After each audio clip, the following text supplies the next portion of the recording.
degree I got, the master's I got in data science. So I just wanted to put that out there. That set me up for success. Yeah, that's a little bit about me. Wow, thank you so much, China. I think those people that follow us on Facebook probably know a little bit about our story. But Right. like China had reached out to me randomly on Facebook. I think I was in grad school then. I was doing my master's in analytics. And she had reached out to me and she was like, "Oh, I'm trying to decide what to do, blah, blah, blah, blah." And then we got on a call. And this was like, what, 6 or 7 years ago. And we've been friends since Girl, then, it's been a right? long time. I don't remember. Time goes so quickly. And I was like, oh, do data science, don't do computer science. Data science is great. And like, I just told her that, like, well, I can always say I told China, but China ran. She's one of the people that I love the most because you only need to tell China one thing and she runs off with it, right? And I always say, like, when it comes to mentoring, there are different types of people.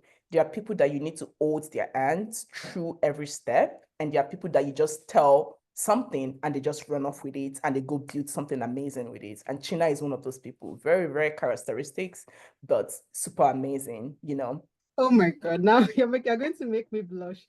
Well, thank you so much, Theo. And she's right, right. Before I even reached out to her, I had started teaching myself how to code. I am a self-taught coder, right? I wanted to figure out what I liked and what I didn't like. So I explored YouTube. YouTube is free. So I went into YouTube, I started learning HTML, CSS, C++, Python, SQL, and that helped me. Like when I see some of the things I built in my early days, I marvel because I'm not even sure I can do those things right now. But I was so crazy back then that I learned everything because I wanted to figure out what resonated the most with me, and which was how I narrowed down to data science and computer science. But then at that point, I was actually overwhelmed. And then I reached out to Toya and said I had done XYZ, but I'm now down to two of these career paths. What do you think? There is computer science, there is data science.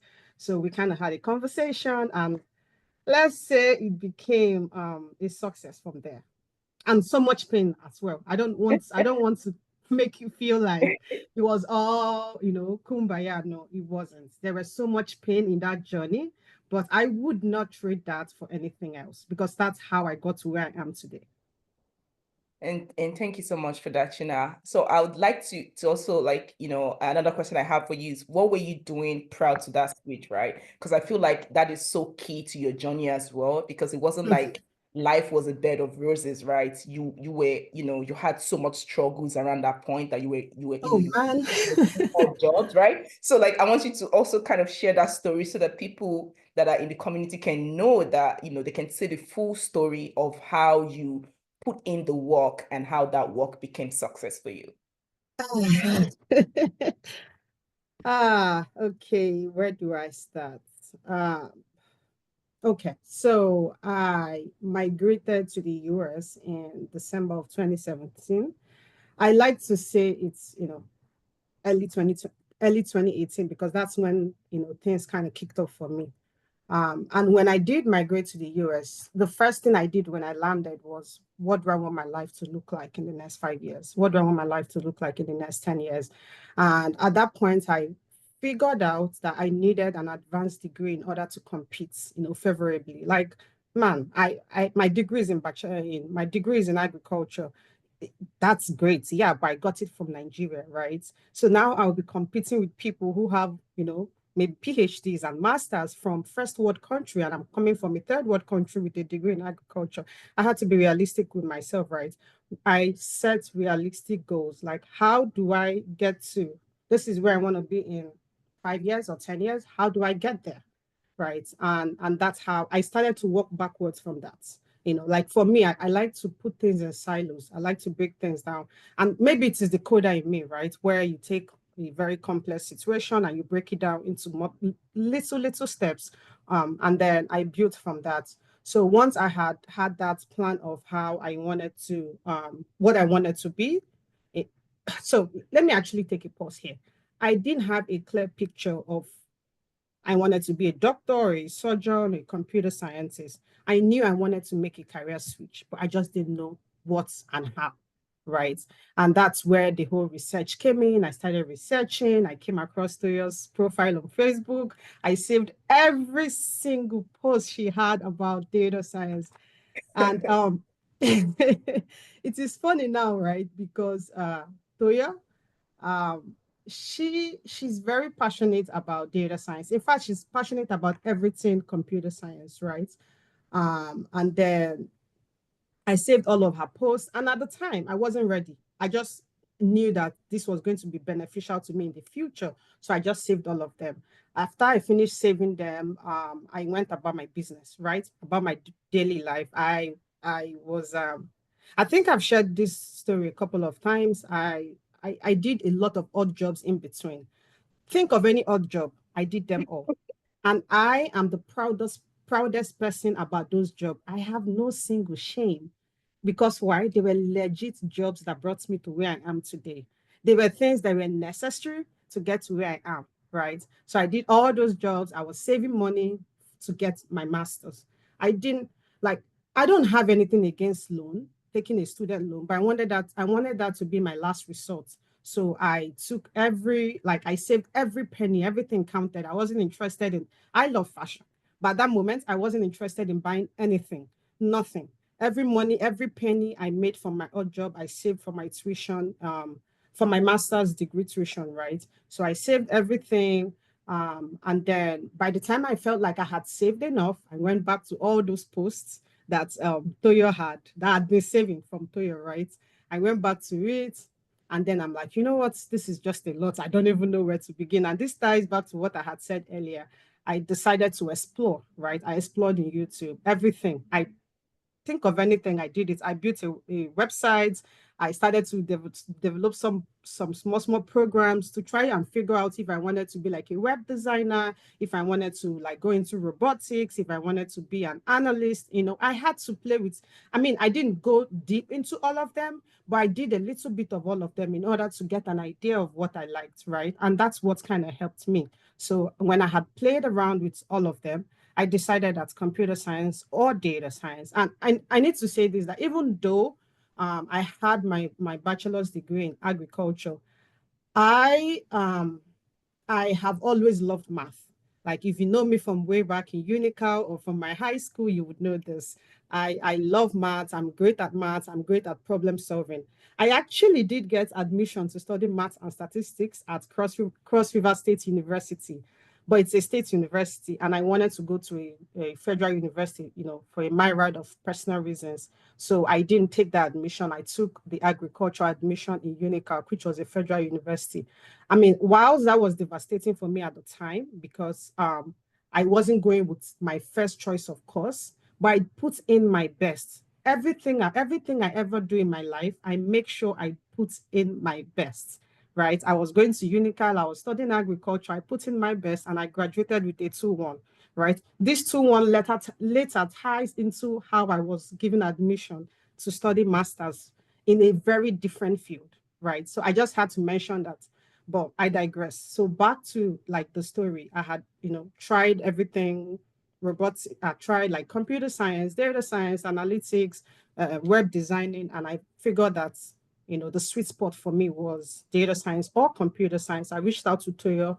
After a couple of conversations, I narrowed it down to data science, did my research, chose the Paul University. I remember I had built some things, right, in my learning and waiting phase.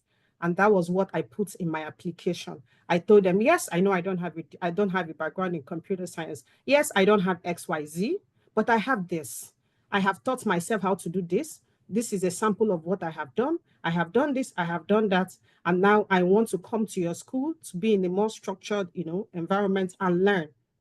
And I got the admission. I mean, I think it was I had a very compelling application. I got the admission. And yeah, that's how that one degree changed my life. I hope I answered your question too. I don't know Yes, if that yes, gave you like did. an idea Yes. as to my journey. No, yes, you did. Yes, you did, China. You totally did, And like I said right at the beginning of this call, China's story for me is just so inspiring because I remember when she and I finally met. I think we're just we're friends online for like almost 2 years before we met. Yeah.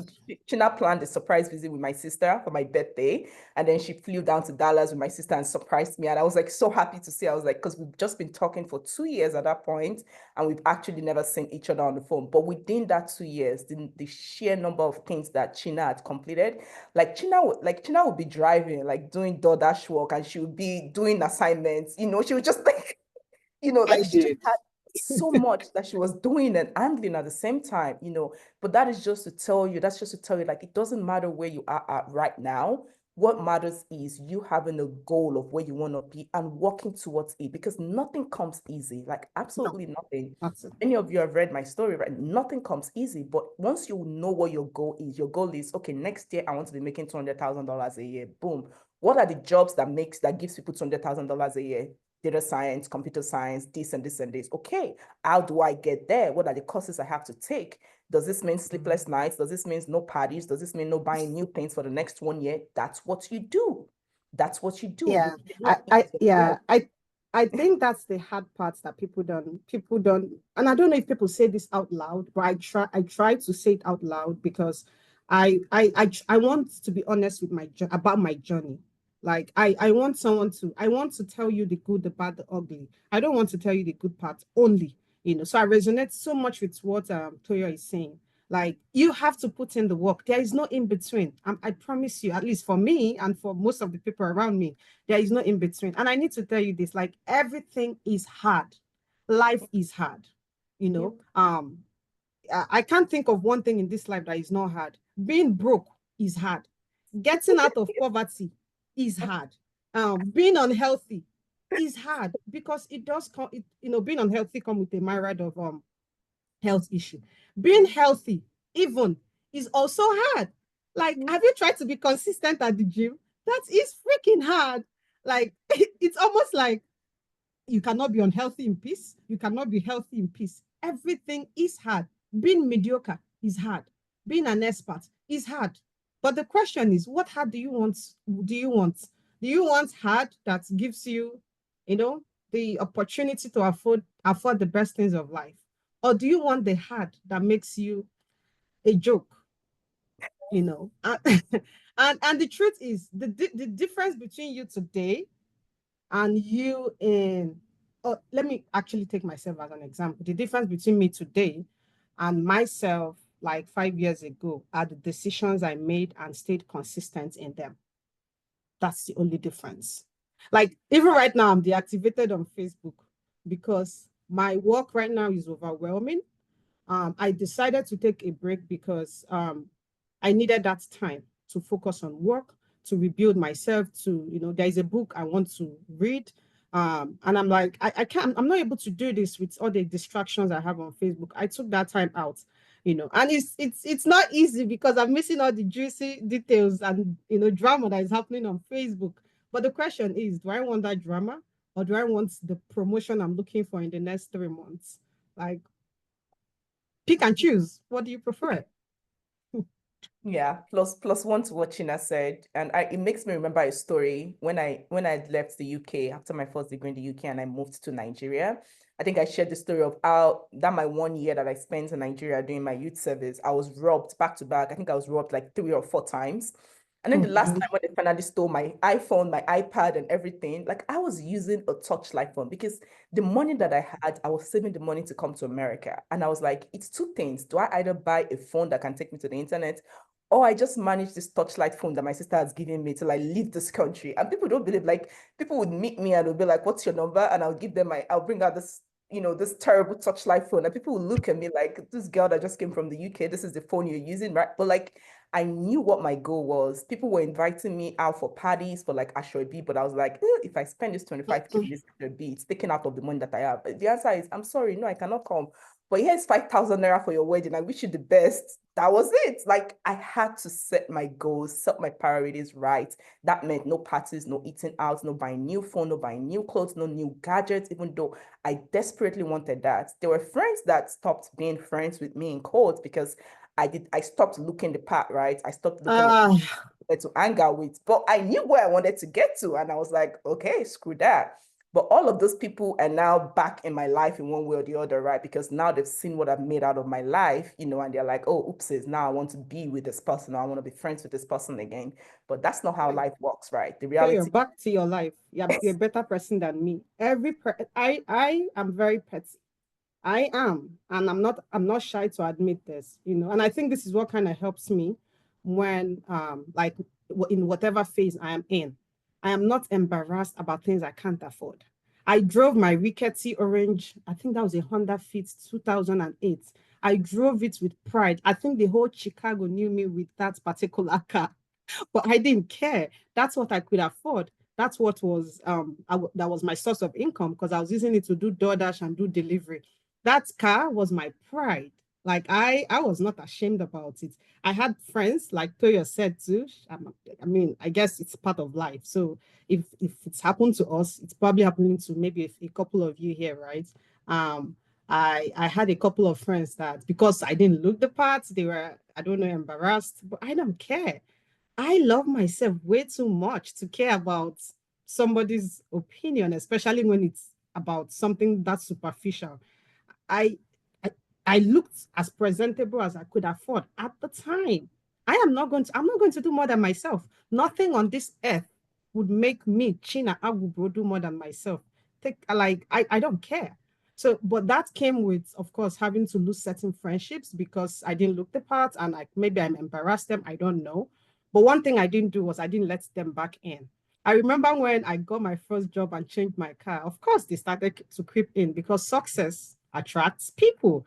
And I'm like, no, thank you. I remember everything so damn well. We're not doing that. But yeah, Toyo is better than me. I'm petty as hell. But yeah, yeah. So thank you so much for sharing, China. One of the questions is how did you move to data governance and AI? Like what Ah, was that? okay, how did I move to data and AI governance? Okay.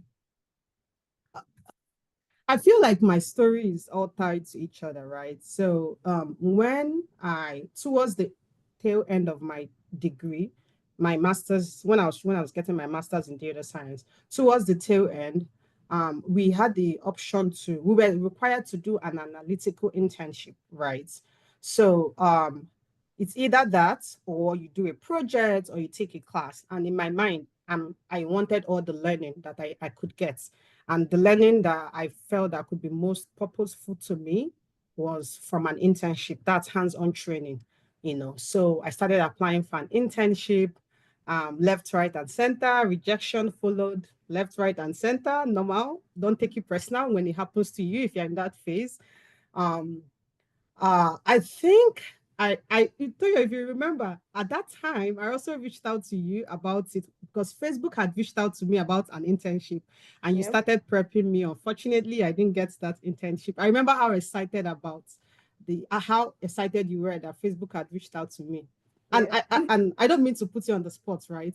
And I'll still get back to that question. I just have to do a shout out to Toyo. Toyo is who she thinks she is and more. Toyo is the girl's girl, right? I don't know any person on this earth that gets as excited for other people's success as Toyo does. I, I would say that again. I don't know anyone that gets excited about people's success like Toyo does. Like she gets so excited that it's infectious, and she has taught me that. All she would always say is, China, pay it forward. And that's why I tell people, pay it forward, right? We want to be a generation that help each other. But I digress. Um, so that internship, that's requirement from the masters. I got an internship at a Fortune 500 company. And before that, I had gotten a machine learning internship. So I had, just follow me. I'm headed somewhere. I don't want to give you the short answer. I want to kind of help you understand how I got to data governance. Um, so I got this machine learning internship. From machine learning, I got data analytics internship. And then when I did those internships, I realized that, especially for the machine learning internship, I realized that there was a market for governing the ethics, around data. And I realized that that's an emerging market. It's not something that's as saturated as data science was becoming, right? And there was something else that was the driver of that. I love coding, right? It's what has brought me this far, but I no longer code as much. But I didn't want to code for a paycheck, right? It was fun in the beginning, but eventually it was no longer fun for me. But I love that I have that because that's what sets me apart at work. Like even in my role, I'm able to automate stuff, makes my life easier. So anyways, the machine learning internship, I learned some things about, how there is a whole market for data and ethics and AI. It was emerging at that time. It hasn't blown up right now. It hasn't blown up as AI is blown up. And this was in 2020, I think, right? I did the internship and then I did the data analytics internship. And then when I posted about my machine learning internship, my childhood's I had a childhood friend. His younger sister reached out to me to congratulate me on that internship. She's like, "Oh, women in tech. I'm also in tech." And I'm like, "Are you serious?" She's like, "Yeah." She's a business analyst. I'm like, "Sure, let's connect." At that time, I had become very intentional about the friendships I keep. If you are not in tech or if you are not inspirational, I am not interested. That means you are not at that phase of life I was in. We are not aligned. And I don't like to make friends with people whose value don't align with mine, or if we're not headed in the same direction. So, anyways, I told her then that I just started doing this internship, but after then I would like a job. She said, "Don't worry about it. I'm going to help you." At the time, she was working at Wells Fargo as a data management consultant, right? And then she told me about the job, said she was going to help me and try and get into the job, or at least, she tried to send my resume. She revamped the resume first and sent it out to a couple of her recruiter friends and all of that. And then I got intrigued. I was like, what is this data management about? Tell me more. Whenever I hear people do things or say things that I don't know about, I ask them or I go do my research. So she kind of gave me like the very basic of it, and then I had to take it and run. So she told me about it, and I started researching about it, and I became interested. And mind you, I was still in school at the time. So everything, I feel like God aligns my life in the way it should, right? Because at that time I was supposed to take an elective that was either data management, or I can't remember what the alternative was. I'm like, I'm going to take this data management class. So I took a data management governance class, as it was an elective that I took. Most of my classmates didn't take it. I was taking it with people in business, but it was instrumental to my progression into governance. So, anywho, this friend puts in some good words for me in school. They put in some good words. Sorry, not in school. I misspoke. They put in some good words for me at work, and I got an interview. I blazed the interview. I got hired as a senior governance analyst. Right. I was working as a senior governance analyst at this role. Now, this was my real life exposure to data governance. Right. I started it. I loved it. I started teaching myself some more, like what was missing. And again, at every point, data science, like when you have a master's in data science, you can literally apply for almost any data related role. That I can tell you for a fact. Nobody ever wondered, oh no, but you've not done data governance before. No. It was more so the attitude I brought to the interview. It was like I researched about it, I read so much about it, and I kind of tied that interview with like what I did with my machine learning internship and the class I had taken, and everything made sense. But my first like the first time I had that exposure to the banking industry and their governance was in that role. And then after that, I decided that I wanted to move to the big four, because with the big four, right, that's where you get that kind of, there is this broadness that you get with working in consulting. So from Wells Fargo, I moved to one of the big fours. And from there, I was actually poached by my current company from the big four. They reached out to me and they're on LinkedIn and like, hey, let's have a conversation. We like your resume. We'd like for you to come work for us, as our data and AI governance manager. I'm like, sure, let's talk about it. I like what I'm hearing. And that's how I landed there. I hope like the journey makes sense. You are Sorry. mute. Absolutely. Yeah, it totally does. I feel like you said, I feel like God was walking you towards something, because now you're in a field that I didn't even know was a thing until you got there, right? And like it's your space because like you understand it. And you're also in such a sweet spot where you get to do what you want. Like you guys, let me tell you, like China is gonna be a director before every one of us. Like just know that now. Like even like she is, and this is just a journey of what, like 5 years. Like that's why I felt like her story is so inspirational because now she's working in a Fortune 500 company. She had to fill in for the role of a director in that company, like not just fill in, hire the next director. She's in such an amazing spot. She's making good money. She's working. Do you know how hard it is to get remote jobs in this day and age? But China told her people, she said, I'm working remotely and there's nothing you can do about it. And that's it, period. Because because it's like, Yeah, yeah, yeah. they want My her. job is remote. The only thing is the only concession we had was like they would fly me to the head office maybe once every quarter or like once every year. It depends. I usually like it because it's like it's usually fun, but I work remotely and I would not trade that for anything. The flexibility this job afford me, and I know that we like there is so much the job has done for me, but I have to be honest, there is so much I've also done in return.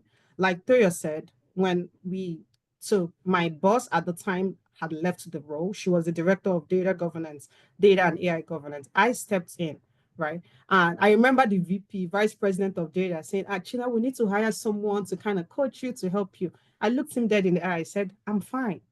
I'm okay. I got this. And one of the things he said to me during my end of the year review was, he said, China saved the year. China managed everyone. China managed even including himself. I I know I don't know how I did it all, but I told myself when there is a challenge, I'm going to do it. That was my opportunity to shine. The thing about life and career is that sometimes when you are ready for an opportunity, you may not have the opportunity. So I know that this might sound stale, but the truth is you always have to be ready. You have to show yourself worthy of particular of like you have to show that people can trust you. You have to be trustworthy. You have to have integrity. You have to be hardworking.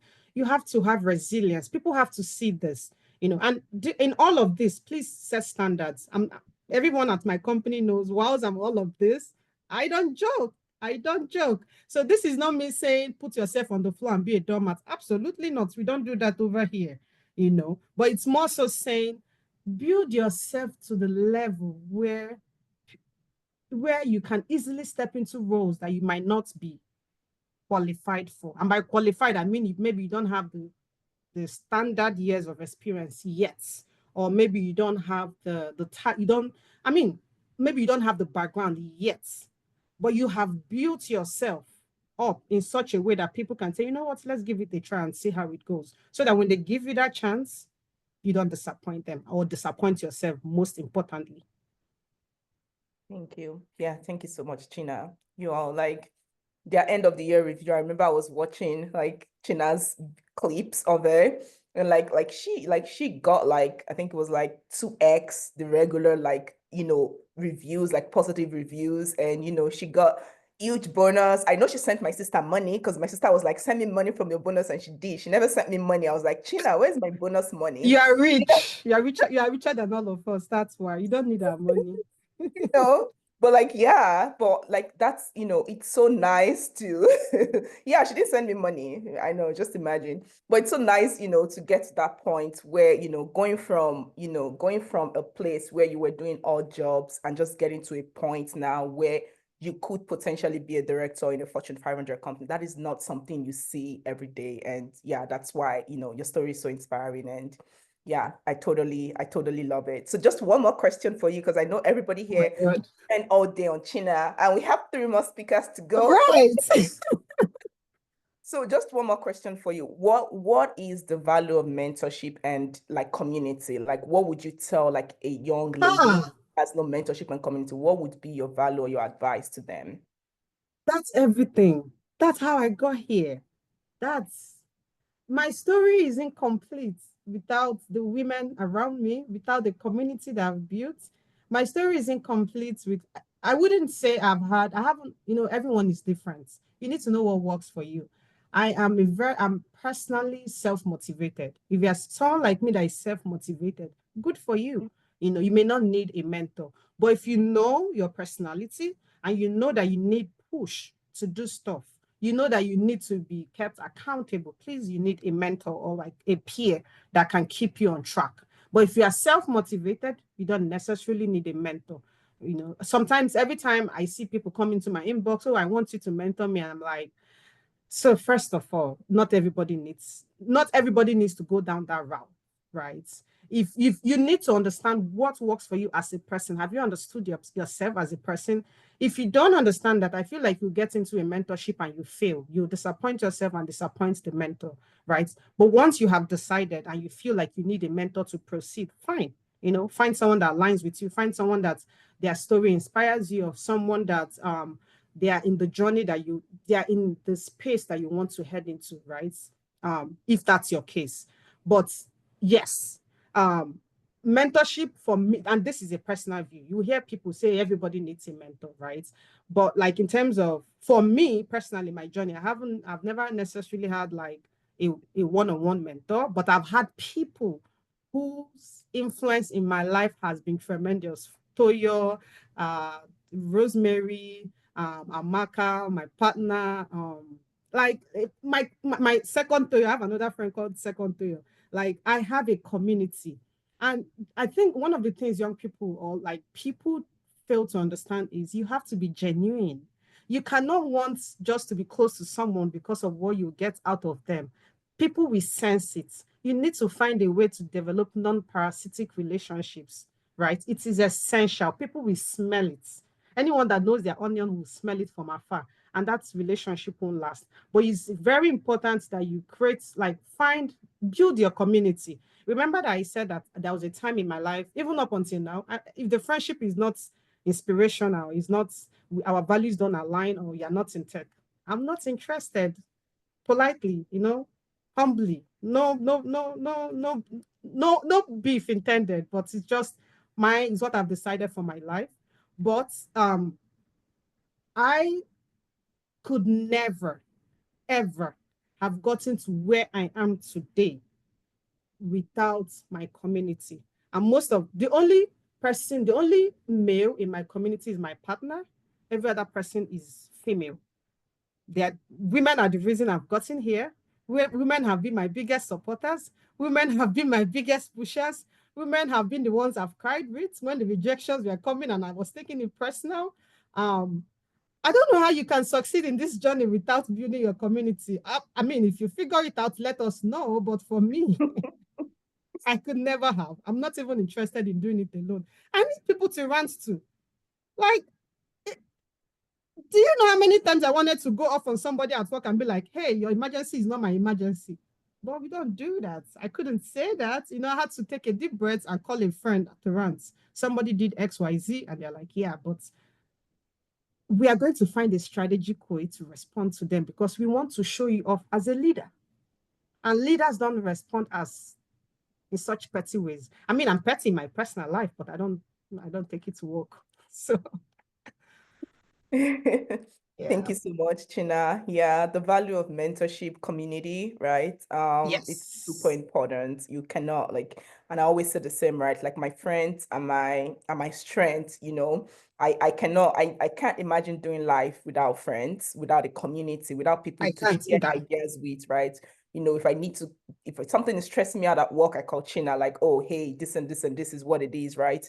And we trade the ideas, and she too, she calls me, right? Like we trade ideas, we trade, suggestions, right? Even referrals, right? Like when I was Yeah. practicing for my interview last year, I called China's partner. I was like, listen, I have this interview coming up. He has the experience, and he's like, okay, he set up time with me. He gave me tips. In fact, he gave me tips that I've never heard before in my life.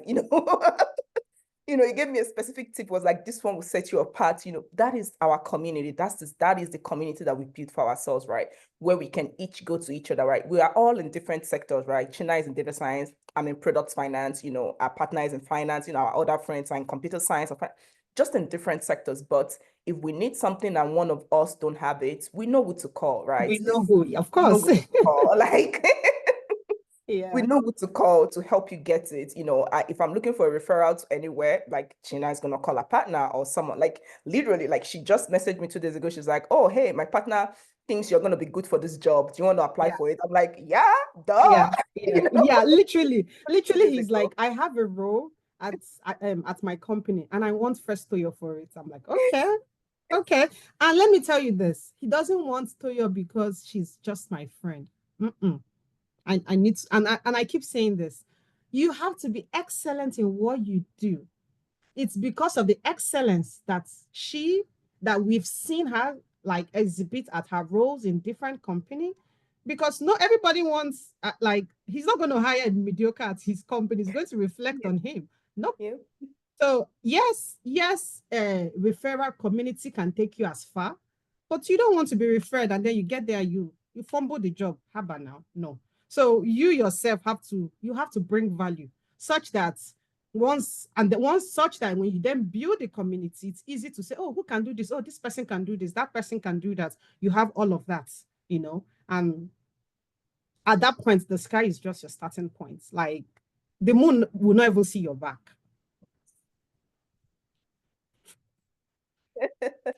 Thank you so much, China. Thank you. I know, like, a lot of people have questions for you, but you all, like, you can go follow her on Facebook, China, although she's deactivated, but check her For out on now, yeah, but I'll be Instagram, back. China Google. Check her out. She's going to come for a lot more conversations on the community. China is here for us. We're going to invite her for more conversations on the community. So please, reach out to Victoria, sign up for the community. We're going to see more of China, right? Because even her, I learned from her, right? So we're going to see more of her in the community. You're going to hear more from her. She's going to give you more details, more tips, right, on how to help you get better in your career and in your everyday life. China, thank you so much. We really appreciate you. This has been so awesome. I could talk to you forever. I know, me too. Thank you, guys. And I know we're actually outside of the time that was allocated to me. And I wish I could answer everybody's question because I want all of us to succeed. I want us to take over the world. I want, when they talk about Nigerian women, people, Yep. as in they're like, these people Yes. excel, Yes. And when they talk about African women, they're like, they are amazing. But we all have to do this together, hold each other's hands, support each other, uplift each other, understand that the only competition you have is yourself, and that's it. But I am so honored to be here. And I mean, thank you guys. Thank you for having me. Thank Thank you. you, China. Thank you. We love you. Thank you. Bye. Thank you, everybody. Yeah, China is gonna come. So make sure you sign up for the community. We're gonna definitely see more of China. She's gonna have more conversations with community members. Okay, okay. I know we're so out of time, so we're really, really going to try to move quickly as possible. Victoria, if you could move on to Mary's profile, please, on the screen share, that would be super helpful. I see Mary's on the call. Hi, Mary. Oh, oh my goodness. Hi, we've done a little bit introduction of you before you joined the call. So we Okay. kind of told people a little bit about your story. And I know that they're so excited to hear your journey to entrepreneurship, to building your business. So if you could tell us a little bit about yourself, that would be super helpful. So good to have you guys. I know you have very few minutes to spend with us. So I really appreciate you being here. It's all good. First of all, I just want to thank you again for the opportunity to be here. The energy here and just the help and the love and that support is awesome. And it's the stuff that's definitely helped me progress in my professional and personal life. I would say like the people that you have around you is so critical, and we can talk about more of that later. But yeah, my name is Mary. I have always been a bit of an autodidact, teaching myself things, catching myself doing things that aren't normal. So like, for example, when I was 6 years old, typically in North America, that's around the time that your father is supposed to teach yourself how to ride a bike. But I was impatient and I taught myself. at the age of 6. I was like, I have no time. It was actually very dangerous, like, you know, just picking it up and yeah, I just taught myself how to do it. And then same thing with swimming. So I was in a situation where I was in a pool and it was slanting down. And I was like, oh my gosh, I was scared. But then someone was like, you know, just come to me. Because I guess they recognized that, okay, once I was calm, I just kind of intuitively knew what to do. And I was paying attention to what my body was doing. This is around the similar age, you know, just swimming. And then eventually I was like, you know what, every time I'm going to go to a pool, I'm going to go to the deep end and put myself in a position where I will do the exact same thing that I was aware that my body was doing. So at a very, very young age, I found myself, now looking back, I find that that's actually insane, but I found myself just being very deeply intuitive as to how to figure out things. And I feel like that has been a huge part in who I am today. So fast forward my early 30s, I have gotten to the point where I've acquired a bachelor's degree in biochemistry, but still very passionate about music. But then also racking up about 20 different subjects that I can teach. So pretty much as I was done with my undergraduate studies, I thought, okay, I'll work in a laboratory. But for some reason, I was not getting a job. And that was very disappointing for me. But prior to that, when I was in high school, my freshman year, I actually got my first job as a tutor. My teacher recognized my ability to distill facts and take complicated things and communicate them simply. And so I was like, okay, cool, I'll take up that job. And that was about 14 when that happened. I did tutoring here and there throughout my high schooling and my college, but you know, they don't really consider it a real job, right? So I'm in college now. I've graduated from university with my degree, thinking I'll work in a laboratory, but I just wasn't getting a job. But what was I doing during that time is I was inadvertently creating new skills. I was learning how to create websites. I was learning how to build social media communities. I was investing in my ability to write and taking the time to do that, which led to my ability and opportunity to write for different publications, including big ones like the Huffington Post. It led to me creating websites and getting to the point where they were getting like, you know, 6-figure views per month on those websites. So all of that time, the 15 months of no's and reduction wasn't all for naught. Looking back, in that moment, it felt like crap though, but I had to do something, right? Nigerian women, we're always doing something. We're not just sitting still and not doing anything. So eventually I did get a job. I kind of, you know, offhandedly applied to a tutoring job at a nearby place. And that was like, oh, okay, they wanted me. I scored high on their exams to be able to do that. And soon enough, I became the most requested tutor at that tutoring center. And fast forward, I got into teaching, realized that teaching in a traditional context wasn't for me. I became a head tutor at a different tutoring center. And before you know it, I was kind of accruing a pretty unique, enviable skill set. I was the head tutor, so that came with managerial opportunities and being able to intake clients and get them to book. And I actually had the highest conversion rate that my boss had ever seen. I think, yeah, the 10 out of the 11 people that came in ended up staying with us at that center. And then, you know, with all of the marketing, I took a marketing class back in the day because I was thinking, oh, it would be a different platform that would take me into entrepreneurship. That ended up resulting in me creating an email list of over 1,000 people. Wow. And yeah, I was thinking to myself, okay, well, I'll continue on this tutoring thing because I realized that tutoring can actually be a career. A lot of people think that tutoring is a side thing, but the big secret is that there are people who are willing to spend 3 figures per hour for your services if you provide that unique value. And that How is do I what sign I'm up? at today. Yeah. Sorry? No, Wait, what? I was like, how do I sign up, Mary? I didn't sign up. I'll tell you more later. But pretty much I found out, this is how I found out. I was working with another tutoring company, right?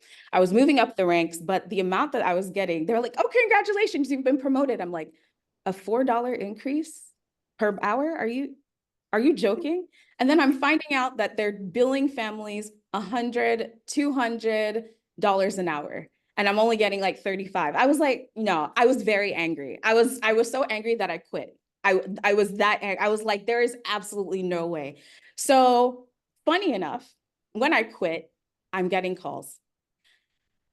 My daughter doesn't want to work for anyone else. Please, please, is there a way we can, I said, well, I don't know, but I'm done with them. I went to a different company, they were paying more. And they really, I feel like, saw my value, and I feel like I hit the ceiling for how much, a tutoring company was willing to pay me. But when I decided to quit and I decided to go on my own, I was doing it part-time at the time, and I was working for a different tutoring company. But there were families willing to put down like months of tutoring in advance, just 5,000, just like all at once, no payment, no installment, whatever. And that was crazy to me. I was like, are you kidding me? This was around September 2022. And I'm thinking to myself, wow, okay, well, let me continue. Let me see where this takes me.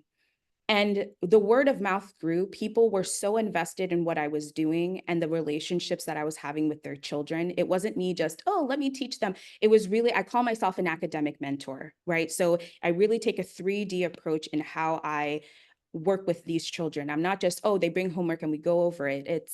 I'm thinking about their long term. Like if you're in high school and you're trying to go to that Ivy League school, you need to be thinking about it probably summer of 8th grade, how you want to set up your high schooling. And that's not something you'll get from any tutor. So when you recognize that you have something that's enviable and you have not, dipped your toe in the water to see if will anyone bite, I feel like you're robbing yourself of a lot of opportunity. I did that. And now I'm at this point where my business is 6 figures, profit difference, profit. So when you take the expenses, it's still a 6-figure business. So that big part of that is because I work 100% remotely. I live in Los Angeles. There is absolutely no way anyone is going to take me out of my house to be in that traffic. So I do everything remotely, and it's virtually. And like I said, I tutor like 24 subjects at this point. And that gives me, because I charge so much per hour, I'm also now able to find myself doing so many other things that really align with my interests. So I'm a flutist and I do play at a pretty high level. In fact, right now I'm in the middle of rehearsal, like my flute is right here. So I'm just in the middle of rehearsal where I'm personally not playing a certain part. So I really, really wanted to be here and to speak to you all. Just keeping it real, this is really my life. And so I have opportunities to play in some huge things. Like last year, I got to play at Paris and Nicole's show, Paris Hilton, Nicole Richie. I got to do that, and that was really fun. I also, because of the fact that I tend to work with very wealthy families, I just feel morally obligated to also give my time to those who may not be upper middle and wealthier, but who have a lower socioeconomic status. So I do also partner with an organization called the Black Math Collective that seeks to provide that kind of care and that kind of support for those students as well. So they are getting the same quality care, the same quality support that, those who are of a higher social class will get. And I think that's also very fulfilling. And I'm also a singer. So I'm a member of a funk band. We have a show this next week, and I'm really excited about it. So I find this life to be really enriching. And I also really love that me taking a chance on myself has literally resulted in dividends for me, both financially and non-financially. And also my music is also incurring some income too. So it's a bit of a side thing. I get paid to play my instrument from time to time, and that's awesome. So that is a little bit about me. Wow, Mary, I want, I want to go back to the top, where you had said something about jumping into the middle of the pool, like when you were a kid. And there's something I always say, which is like, you can literally see the trajectory of a child's life from when they were younger. And I can see how, because like, you picked yourself, even as an adult, you just put yourself right in the middle of things, like, so I guess my question is, when you were in school studying biochemistry, did you ever think that your future was going to be you having your own tutoring business, making 6 digit, and was that ever in your plan at any point?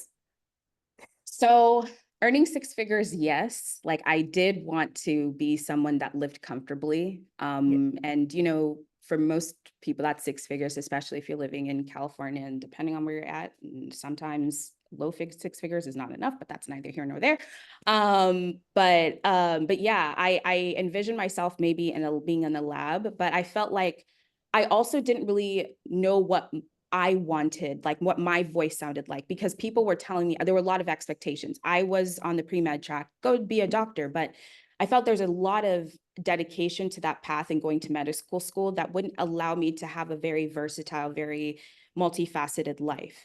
And I knew I would have been miserable had I gone that path. So that was no. So for me, it was, let me just go into a lab and figure it out later. And I think that's really important too, is that some people, especially adults, feel like, oh, well, it's too late for me. I don't feel like things really turned around until my late 20s, and I'm 32 right now. Right. So, but the thing is, I was still building skills, right? If I loved it, if I was obsessed about it, I sunk in deep. And that's the thing, is I learn intensely. I'm not just a very half-assed type person. I'm very like, if I'm learning something, I'm going to learn it to the depths. Even when it comes to playing the flute, on average, I have a thing that tracks how often I practice. I'm average about 2 hours to about 2.5 hours of practice per day on my flute alone. So that gives you an idea of how deep I just go into every aspect of my life. So yeah, no, when I was in college, I definitely wanted to be wealthy. I wanted to be well off, but I didn't have a path as to how I would get there. The lights didn't go on until about my late 20s. That makes total sense. I feel like most of us have been there. So I guess my question for you, Mary, that I think would be super helpful for community members in the same position is like, when you get to a point where you're so confused, like in your life, in your career, like maybe, you're dealing with like imposter syndrome, you're unsure where your career should go, like how do you handle that, just that, uncertainty, that ambiguousness in your life? Like, how do you deal with that? Like, what advice would you give to a younger you now, like what steps can they take to help them just be better? Yeah, that's a very good question. So the first thing is to shut out the noise. Shut out the noise. I was so confused because I was listening to everybody. And it got to a point where I couldn't decipher my own desires from other people putting them on me. Right. So I had to put boundaries, and what that could look like is maybe talking to certain people less. Maybe it means getting a therapist to help you distill your thoughts, wants, and needs from others, especially, in Nigerian culture, we love our parents. We most of us do anyway. We love our parents. They have the best interest, but, navigating American society or a modern society, even if you're in Nigeria, at this day and time with the access that we have now, no matter where you are in the world, that is a world that our elders just don't know. They're usually not very plugged into, but we're plugged into it. So leaning into those people that know the climate that you're working with, I think is the biggest thing. And putting up those boundaries is needed, whether they're physical boundaries, just not being with each other as much, or emotional boundaries where you need to decipher, okay, this is what they want. These are their wants and needs. Here are my wants and needs. So that I think that was super key. And that's what I kind of inadvertently did, because it was overwhelming. And I just knew ever since I was young, it's like, I feel like I'm meant to do great things. Like I felt like I was in the GATE program, the gifted program. So yeah, definitely a child, so I'm not just talking myself, any child that's teaching themselves something complex like riding a bike or swimming, and that they put themselves in that position to swim, so they will like do that. That's very unusual. So I think that was also just a mark that like I was meant for more, but I didn't know how to get there. But I knew that I was also leaning to what I loved. So music, learning different subjects, teaching. Like teaching is the air I breathe, speaking is the air I breathe. It's my favorite thing. So I needed to make sure that my lifestyle and my day-to-day reflected what I loved. Yes, it sometimes came with discomfort, but ultimately it felt awesome. And that's kind of what helped me navigate those paths when I was confused. And soon enough, things started to line up, because over time, like I said, I started to accrue skills that really set me apart, both as an employee and now as a business owner. And thank you so much for that, Mary. I am totally in alignment with what you said, especially shutting out the noise, because I feel like that is one of the biggest distractions, especially for young people, right? Like, everyone has different opinions on what your life should be like. Everyone has different ideas on what your life should be like. I remember when I was going to quit my first job that was so toxic. My parents were like, no, don't quit. No, you don't have to do this. You don't have to do that. But I felt like quitting was what gave me the opportunity to get my next role, because then I could decompress and prep and just be better, right? So, really, really important to, shut out the noise, like you said, right? And yeah, like your life itself, like just your journey, especially being so multifaceted, like it's really rare to find people like that. Like, I couldn't play a single musical instrument. If you put it in my hand, I'm like, what's this? I don't know what to do. Yeah, yeah. But I just felt like, how like when you're in, I don't know, like a primary school or elementary school, and someone will be like, or your teachers will be like, oh, what do you want to be? What do you want to be when you grow up? But you have these like first graders or primary one children saying, oh, I want to be a firefighter. Oh, I want to be an engineer. Be a Oh, doctor. they want to be all of those things. I never grew out of that. And I also had to shut out the general societal noise of you just go one lane and then you get your degree, you go on lane. I had to shut that. That's really difficult. And I've had to, and I'm still having to unlearn the shame that comes with the kind of life I have, because sometimes I have to overprove myself to know, like, I know my stuff. I know what I'm doing, right? Because yeah, there's some people that view people who have more of a multifaceted, multi-passionate lifestyle as very directionless. It's like, no, I knew for sure my life has to have music in it. It has to have education in it. It has to have writing in it. And my life has all of those things and more. And I'm very happy. So. And this is just the beginning, right? Like you're in such a sweet spot that many people cannot get to. And that's the reality, right? Because when I think about the direction that my life should be, right? I think about it, it involves like mentoring women, helping them get better jobs, helping them be better with their money, helping them like invest, helping them trade, helping them just make money, helping them be great in their personal life. And then I look at my current job, like it's not there. Yeah, right. That's why I'm like, I'm jealous of you, because like Yeah. you're in such a sweet spot where you're doing what you love, making money from it, and just be comfortable. And I think that that's the spot that many people in our community wants to get to as well. So like shutting out the noise, like the advice you've given, I know how helpful it can be to a lot of people here. And I know that we're so close to the time you gave us. No, it's fine. I can still be here for another 15 minutes if you need me to. So Okay, that's okay. yeah. Awesome. So, I know you've shared all of this. So I guess Mhm. my question for you is, if someone, say someone in the community has like two pathways they want to go to, which I know some people have right now, like Mhm. they want to pursue a career or they want to pursue like entrepreneurship, what Mm. advice would you give them? Oh, that's very good. The thing is, there isn't a straight up manual for this, because it's going to look different depending on what kind of two paths that they're looking at. So like for me, um, I'll use myself as a reference and then I'll answer. So for me, even when I was an employee, because of the nature of my job was determined by, of course, the employer, but it was also determined by the clients I was working with. We had to find a time that worked for both of us to meet to go over a certain type of subject. So because of that, even before I became fully independent, I still had a lot of control over my schedule, because that's the biggest part, is how much control over your schedule you have essentially will dictate how varied of a lifestyle that you have.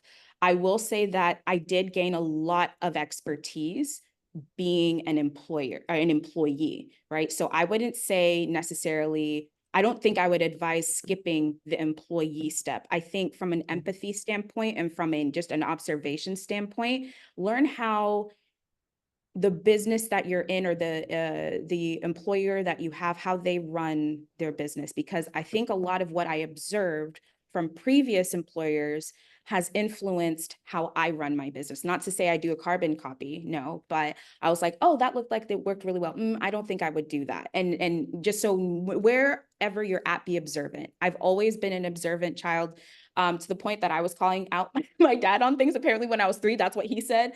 But that level of awareness is what's going to take you far. And then you can take that into, when the time comes to make that switch, you can make that switch. So I wouldn't skip the employer step, or the employee step, no matter where you're at. I can mention the marketing class I took. It's no longer a thing. If you're trying to create an email list, which is something I would highly recommend, for any business, for anything, is creating an email list, because social media is nice, but social media is volatile. You hear creators talk endlessly about, oh, the algorithm is changing and things aren't fair. And it's, well, yeah, because you are beholden to the algorithm. But if you are planning on selling services or products, if you create an email list with some sort of lead magnet, so lead magnet is a free thing that gets people to give them your email, whether it's like for me, it was a resource library for thinkers at the time, when I had cerebralistic.com. And that got a lot of leads. And like I said, I think over 1,100 people, 1,100 people signed up for that. And so if I wanted to, not that I'm interested in it now, but if I wanted to, I could easily now reach out to those people if I have a service or product that I want to give them. And that's what I plan on doing for my business. Right now, I can get away with not having an email list, not having a website, which is crazy, which then tells me the potential of what could happen if I implement those things, right? As far as me increasing my own income. So this is advice I'm taking for myself that I've done in the past that has worked even when I was not selling anything. But think about it, right? If you have 1,100 people and let's say, 2% of those people convert to customers and, you price your product or your service, you can also multiply that by a certain amount if you have a subscription model, right? So all of that flow can help you in the future. So I think reading up on marketing will be helpful, especially email marketing will be helpful. So the one I used was called Email List Academy by Melissa Griffin. I can put it in the chat, but she no longer does those types of marketing stuff anymore. Academy by Melissa Griffin. So you can look it up and see what you can find from it. But maybe an idea is you could ask ChatGPT for similar courses and see what it spits out, and maybe you sign up for those. But that play definitely is, I think, super valuable if your goal is entrepreneurship and selling a product or a service at some point. You want to show people your value before you opt in. For me, word of mouth spread very fast.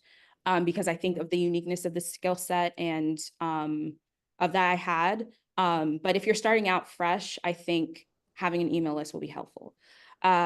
So yeah, that can be helpful. And yes, you can outsource it. Someone said that yes, you can outsource it all. I think for me, I just would want to know, make sure that the person is vetted, whoever you're outsourcing that. Yeah. Yeah, and plus one to your email list. I follow this girl, Modern Black Girl, and like one of the questions that they had asked her is how she was able to grow a finance, like an investment business from like 0 to 50,000 women in like a year. And she was like, she started on Clubhouse and then she scraped like all the members of Clubhouse and she created like an email list, right? She created an email list of like 1,200 women on Clubhouse. And when Clubhouse started to die, she just started to use the email list to push out her courses, right? And from 1,200, she now has 50,000 women in 1 year. Like, and that's just like, and I know because people think that email list is so outdated or so old school, but it's really not. Like having that, and that's one of the things I'm trying to build as well too with the girls, man. Like having that email list is so helpful because anything could happen to social media, like you said, right? Like TikTok got banned for 24 hours. A lot of people have their businesses specifically just on TikTok. And that the same thing could happen to Facebook or Instagram, right? So creating that email list for your customers is so super helpful. So yeah, plus one on that for entrepreneurs. Like, yeah, definitely. All right. I want to address a comment because I can't wait. Hey, Mary, shout out from someone who knew your family in e-learning. That's crazy. Glad to meet you here. Yes, I can testify. You've always been self-aware. Oh my gosh. Oh my goodness. Hi. I don't remember. I probably was very, very small, but I didn't say that I was from e-learning. So you definitely knew me then. Wow. Well, hello. Nice to see you again. That's amazing. That's amazing. Yeah, thank you so much, Mary. Really, really appreciate having you on here, sharing your story. And like, I've gotten tips too from what you've said. Like, I know I'm going to create my email list right now. Yes. No, it's just, it just business, like it just, it kind of saves a protection or puts a protection on your business or anything, because you won't be beholden to that algorithm and everything. Yeah. So yeah. Should I answer questions that are in the chat or anything, or do you want Yes, to? yes, definitely. Okay. Yes, let's give a few minutes Okay. for questions, then we move to Dr. Cindy. Awesome. Awesome. Yeah. So had an email list back then, needing to do it again. Yes, it's your favorite. Okay, Mary Burke, Mary Ruth, nice to see you too. Did you know my parents? Because if you did, I'd like to let them know that you said hello. Thanks a lot. Wow, Lauren to the world. Yes, Lauren to the world. Although I would say I'm more of a Calabar girl. That's like my hometown, but I was born in Lauren because that's what my parents did NYFC. They met over there. But yeah, as far as what I used ConvertKit. Okay.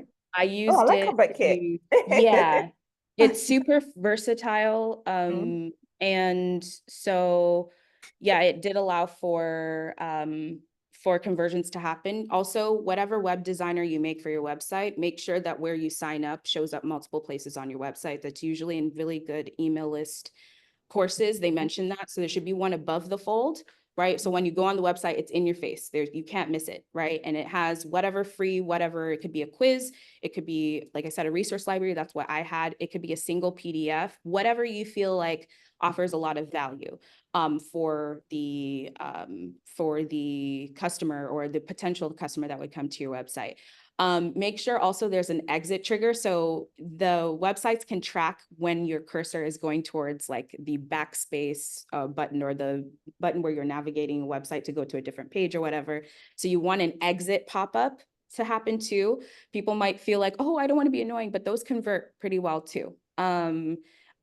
For me, a strategy I had is I'd had quizzes too. Sometimes it was on different logical fallacies. I had like Fallacy Friday was a thing I did.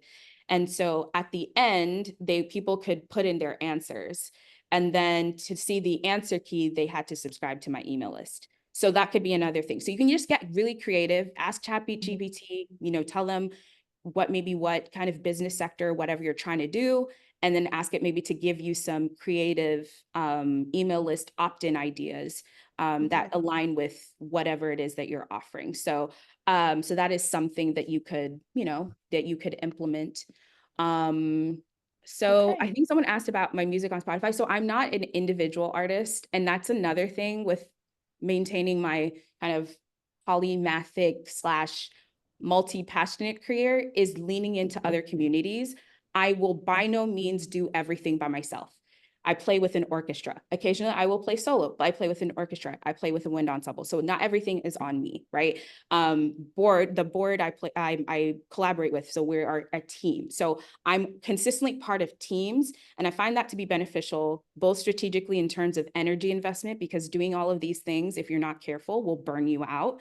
I am not Yeah. burnt out. I'm thriving. I'm excited. Life is great.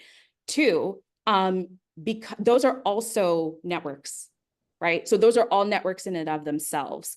And so like soon enough before I knew it, yeah, people were like, hey, like I'm not going to be at such and such gig. Could you be my sub? Because they've been able to hear me play and what have you. And I was able to be plugged in there. So when I say like as one of the key things was surrounding myself with skillful people in different industries or different industries, like I really mean that from a very strategic standpoint, both in my flourishing professionally, but also making sure that I don't get burnt out.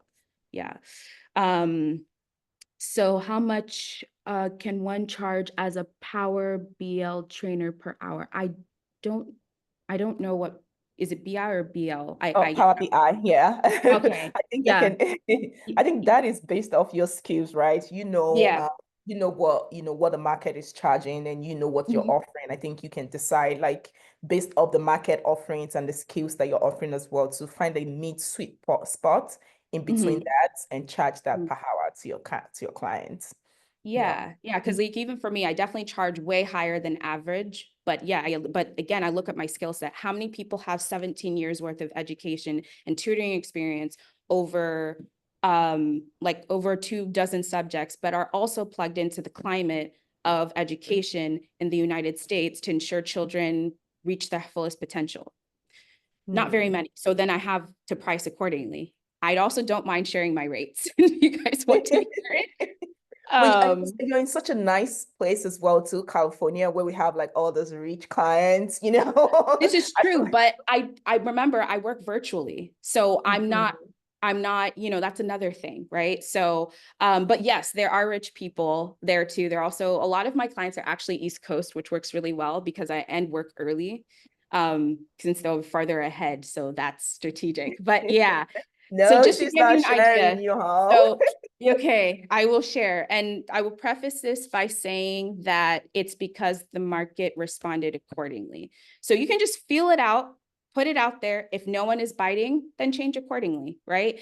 So that's the thing is it doesn't have to be fixed. So right now, because it didn't start this way. So, and again, with everything I've said, it depends on the service, but if they want just academic tutoring, so just whatever standard schooling they have, it's $175 an hour.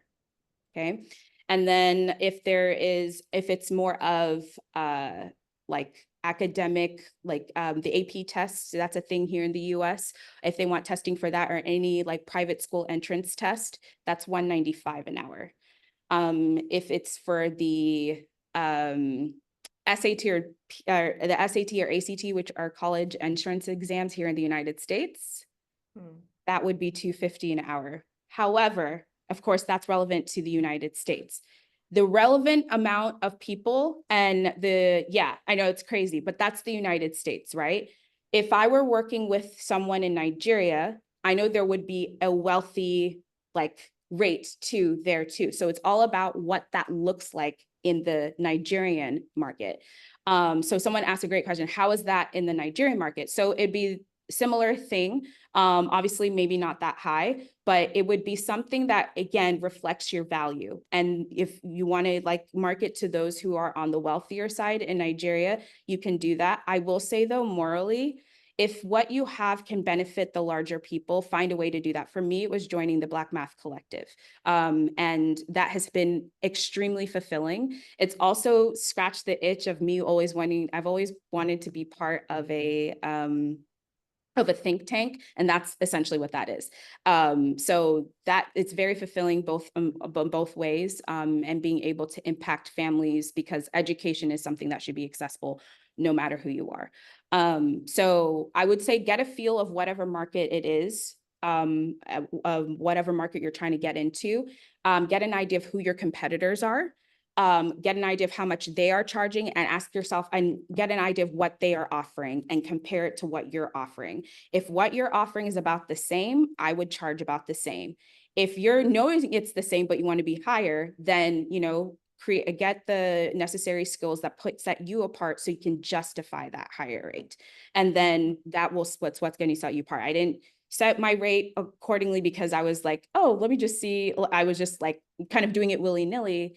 It's like, no, it was a very strategic, very deliberate thing. And again, it didn't start there. It rose to that because it got to a point where I couldn't accommodate all of the people that were coming to me. So you have to adjust for the demand for your business as well as for the market that you're in. I hope that answers your question and addresses any nuances. Even answers mine too. Okay.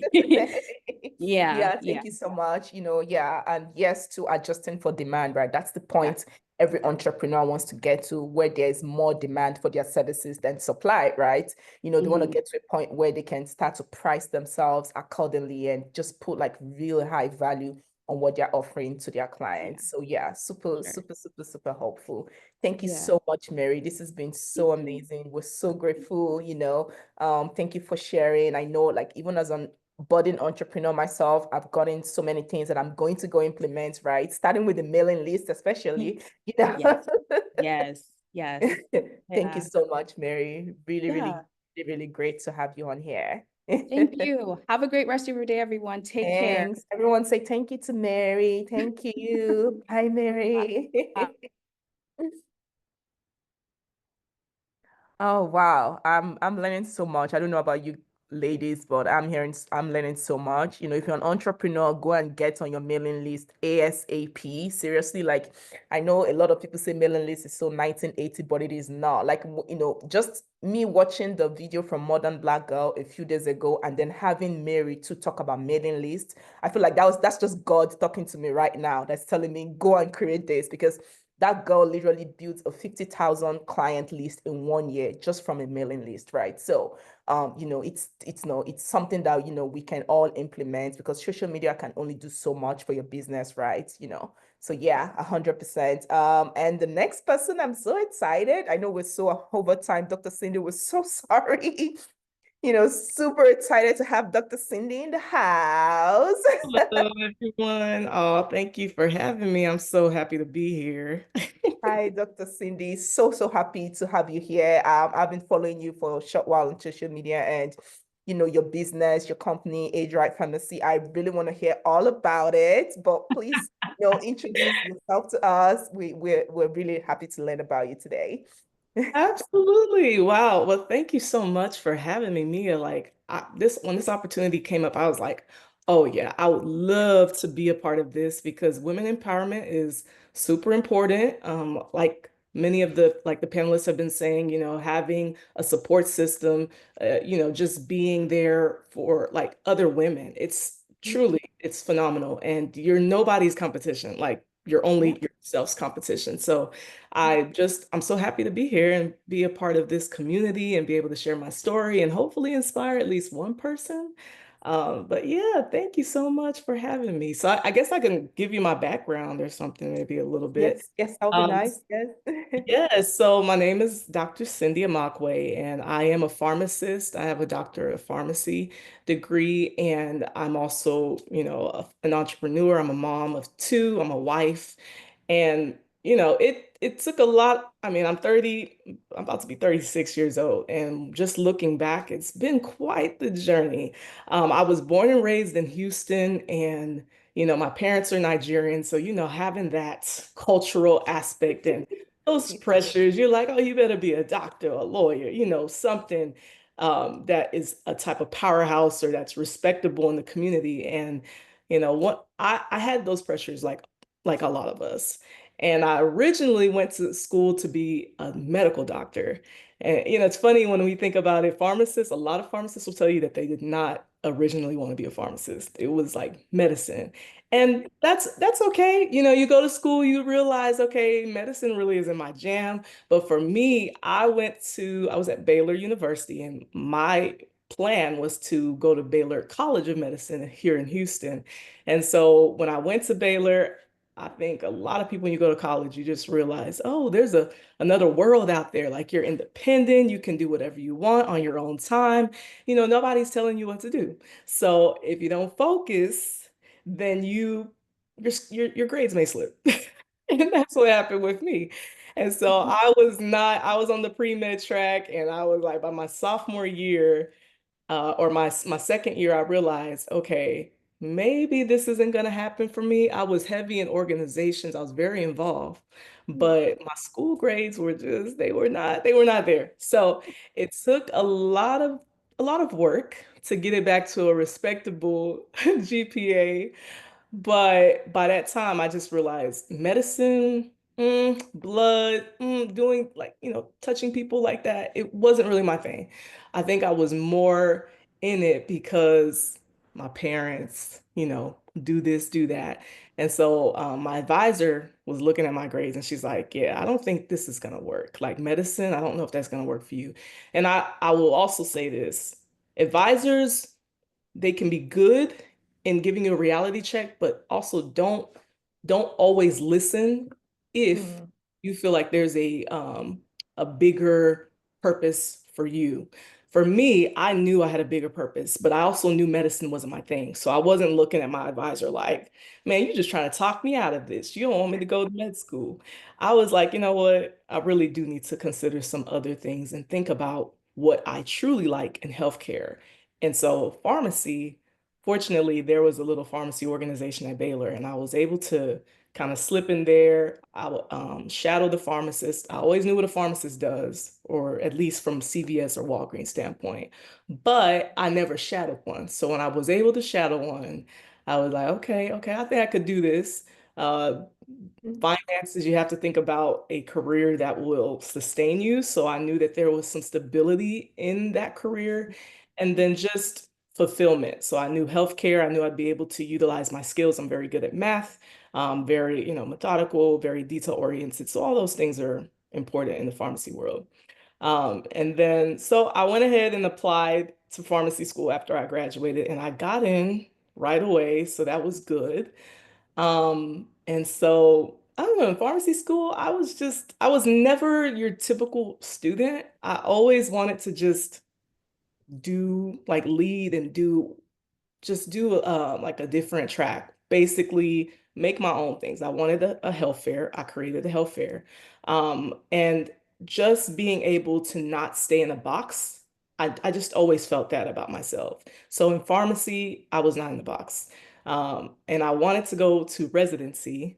And at that time, residency it wasn't very popular. It was starting to be on the rise. But I said, you know what? I'm gonna go to residency, but I'm gonna do management track, which was even less popular. It was like, oh, that's the hard one to go into. I don't know why I always wanted to go do hard stuff, but that's just the way I was led. So I was like, okay, I'm gonna do the management track. Got into residency there.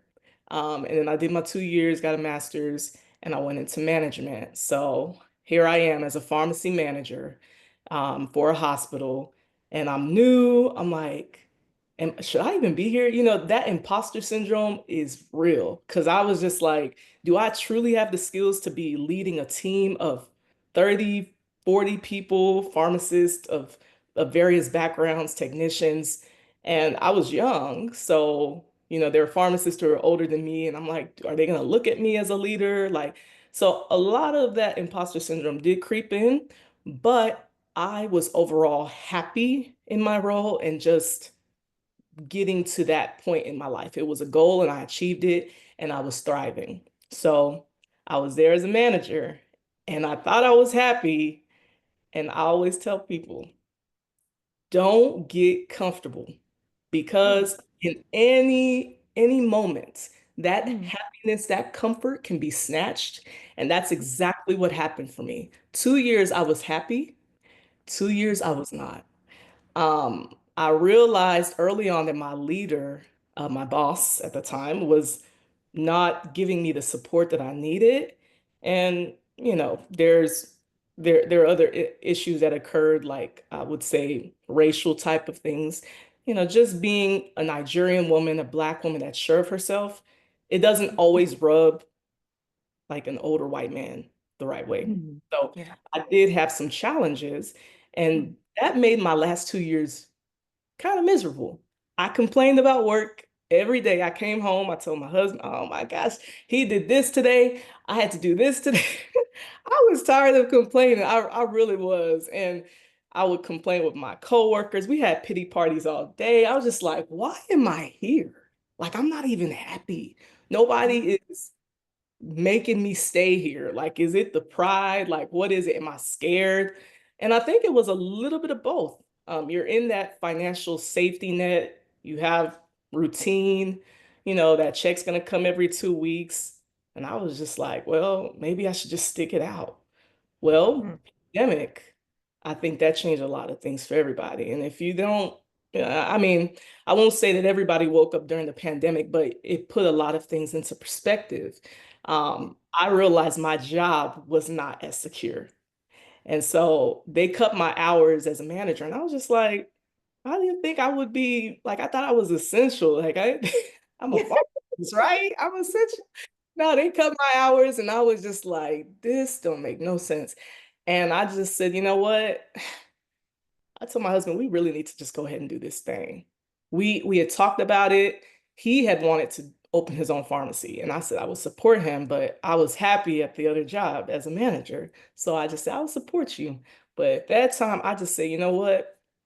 Let's do this together. Let's not try and wait for anybody else. We can make it work. And so I think so 2 years of me being miserable, and then I left the job. It ended up taking another year and a half after I left. After when I left, I had no real job. Like I took a contract job and I wasn't even happy with the contract job. People were saying, "Are you sure you're leaving? Like for a contract job? I was like, yeah, I'm that happy. I'm leaving. Like I just need to get away from this place. It's draining my energy. It's dimming my light. So when I left, we went full force planning to try and open the pharmacy. And that that took a lot of work. So I don't know. I could talk forever about this, but I know you probably have questions. But yes, it took a lot of sacrifice and to just take that leap of faith and leave my job. So that's what I did. Had to go. And thank you so much, Dr. Cindy. As you were talking, I was nodding my head because I'm like, I understand. Like, I know that feeling of thinking you have a secure job and then getting to a Yeah. point where you're like, this job sucks the life out of me, right? And it starts to affect your relationship and everything around you too, because all you do is complain. Like it affects every aspect and every part of your life. So I Yeah. guess the question to you is like, what was the final push? Like, what was that deciding factor for you that made you go, okay, this is it. I'm never coming back here again. You know, if you, I feel like I probably should have left by year three, because my boss was just making my work environment very toxic. And I think looking back, anybody in that situation would have just left. Like 2 weeks out, he was not like, we were at the point we were not even talking. Our offices were right next to each other, and it was like, we only talk if we in a meeting. Like there's no relationship there. It was unfortunately, it was just toxic. Was So toxic. I should have left there, but what gave me the push was um, when I came back from maternity leave, my boss had actually left. He left first. I was thinking Oh. I thought I would leave before him. I was actually a little upset because I was like, I wanted to give you a 2 weeks notice, but it's okay. It's all good. So he left and I was like, I was looking for other jobs. I applied for many, many jobs. And I honestly think they looked at me as being overqualified because I had residency, a master's, and management experience. And so I only got a few interviews and it never it never worked out. And so the final push for me was one, getting that contract job at a time where I was about to lose my team member who helped me a lot, like my co-manager. She helped me do a lot of stuff. So I knew if she was leaving, I would have to do a lot more work. Hard. Yeah. Yeah. That was like, okay, I'm gonna go. We actually left the job within a month of each other. So people thought we planned it. I was like, no, this wasn't planned. But so her leaving, getting the contract job, and then also I have an amazing best friend that I was able to work for as a nursing recruiter.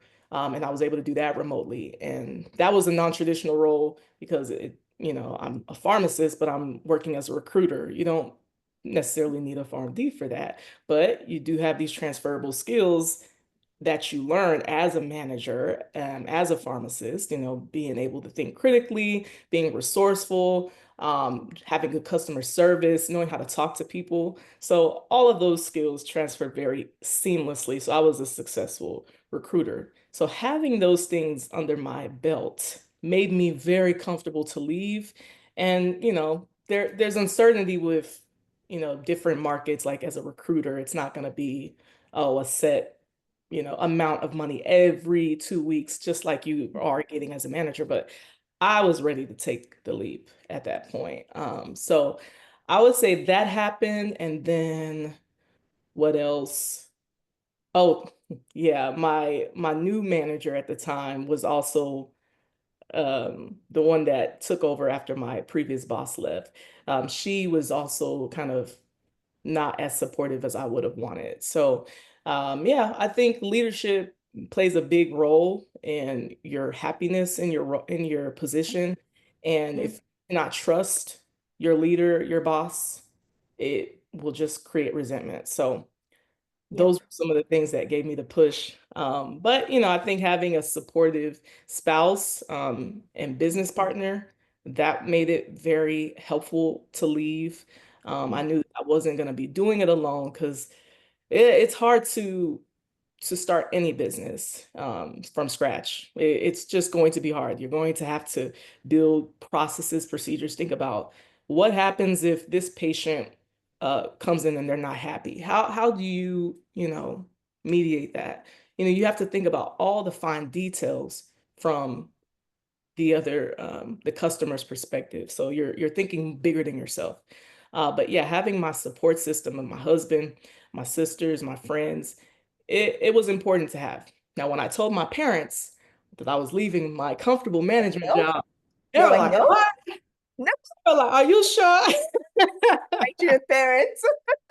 You're like, no, no. Look, I didn't tell them till I got the job. I was like, "Look, they are not, they're gonna be like to leave to do what? To start a business. They didn't understand. They didn't understand, you know. And I was just like, I'm not happy. They've heard the complaints too. So I'm like, it shouldn't be a surprise. But when I left, my parents were still a little uneasy, like, you sure you don't want to just get another job?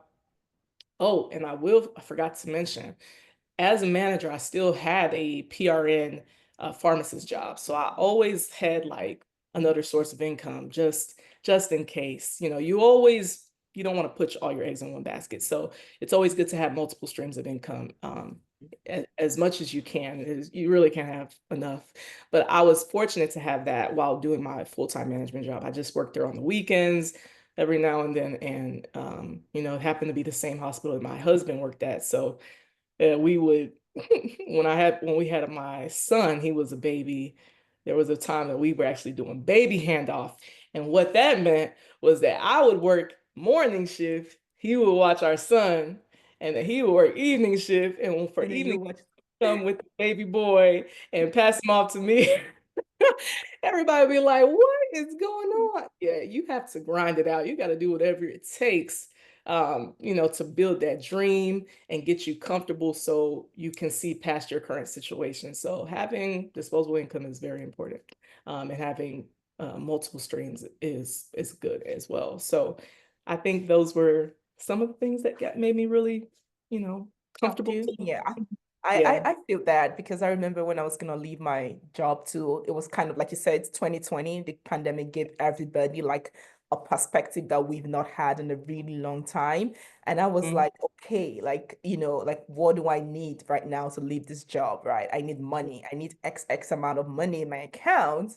And then I told Yes. my parents and they were like, no, you cannot leave. I'm like, okay. I was like, okay, I won't leave. But then I quit. I never told Uh, them. I was like, ah, so they're like, well, no, you that's a cannot leave. way I was to like, do it nope, too. I'm done. I'm leaving. So I guess like the question on everybody's mind really is like your journey to entrepreneurship. Like how was Mhm. that been compared to like, because people always say entrepreneurship is trading 9 to 5 for a 24/7 job. Because when it comes to your business, there is no 9 to 5, right? Like it doesn't end. You're consistently working. Like you're up Yeah. at night replying emails or like just dealing with things, right? Versus like a 9 to 5 where like by 5 p.m. you're dropping your laptop, you're off home, right? So how has Right. that been? Like, would you trade it? Like, despite working more hours, like how do you Mhm. feel just being an entrepreneur? Yeah, so that's exactly right. You're trading it for that 9 to 5. Now, I will say, when I was a manager, I had started my first business, the Radiant Label, where I was doing personalized gifts for customers. I did gift baskets and gift boxes. And I had started doing that while a manager, and I would leave my job and then go home, and I would be I'm mommy, but then I'm also doing my gifts as well. So I would go to sleep like 1 a.m. doing all of that stuff.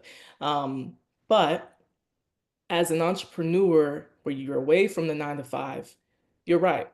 It's going to be 24/7. There is not a moment you're not thinking about your business. It is all worth it though, because you are on your own terms. You don't answer to nobody. And I think, you can see pros and cons of that, but for me, all I saw was pros because corporate life for me, it kept me in a box. There was too much red tape. I knew I had more potential. I wanted to do more with my life. I wanted to touch the community. I wanted to talk to patients. I wanted to make more impacts. And being in that office and, restricted by all of the hospital rules and whatnot, it was just draining for me. So switching that into entrepreneurship, you're going to, have to be comfortable with talking to people, doing wearing every hat, talking to people, being sales, being the marketer. You're going to be the cleaner. If you have a brick and mortar, you're going to clean up. You're going to be writing all of the processes. You're going to set the prices for your products. You're going to be talking to other CEOs and other presidents and businesses. It's going to be you, and you just have to be comfortable doing that, but remembering what your vision is for yourself, because you don't want to be doing certain things the whole time. I think as a pharmacy owner, most pharmacy owners go into independent pharmacy and they're going to be there the whole time. This is going to be like a nice mom and pop business for them, and they see themselves at the pharmacy until they retire. For me and my husband, that that's that's how we're going to start. But that's not how we're going to finish, because we see ourselves doing much more outside of pharmacy. It's not just going to stop with Age Right. But we wanted to make sure that, we have to know the ins and outs of the business. You can't just start it and hand it to somebody else. You have to know what all of the weeds are of it. And so being comfortable wearing many hats, it's a nice trade-off for the creative person, who loves to take on new challenges, who loves to lead, take initiative.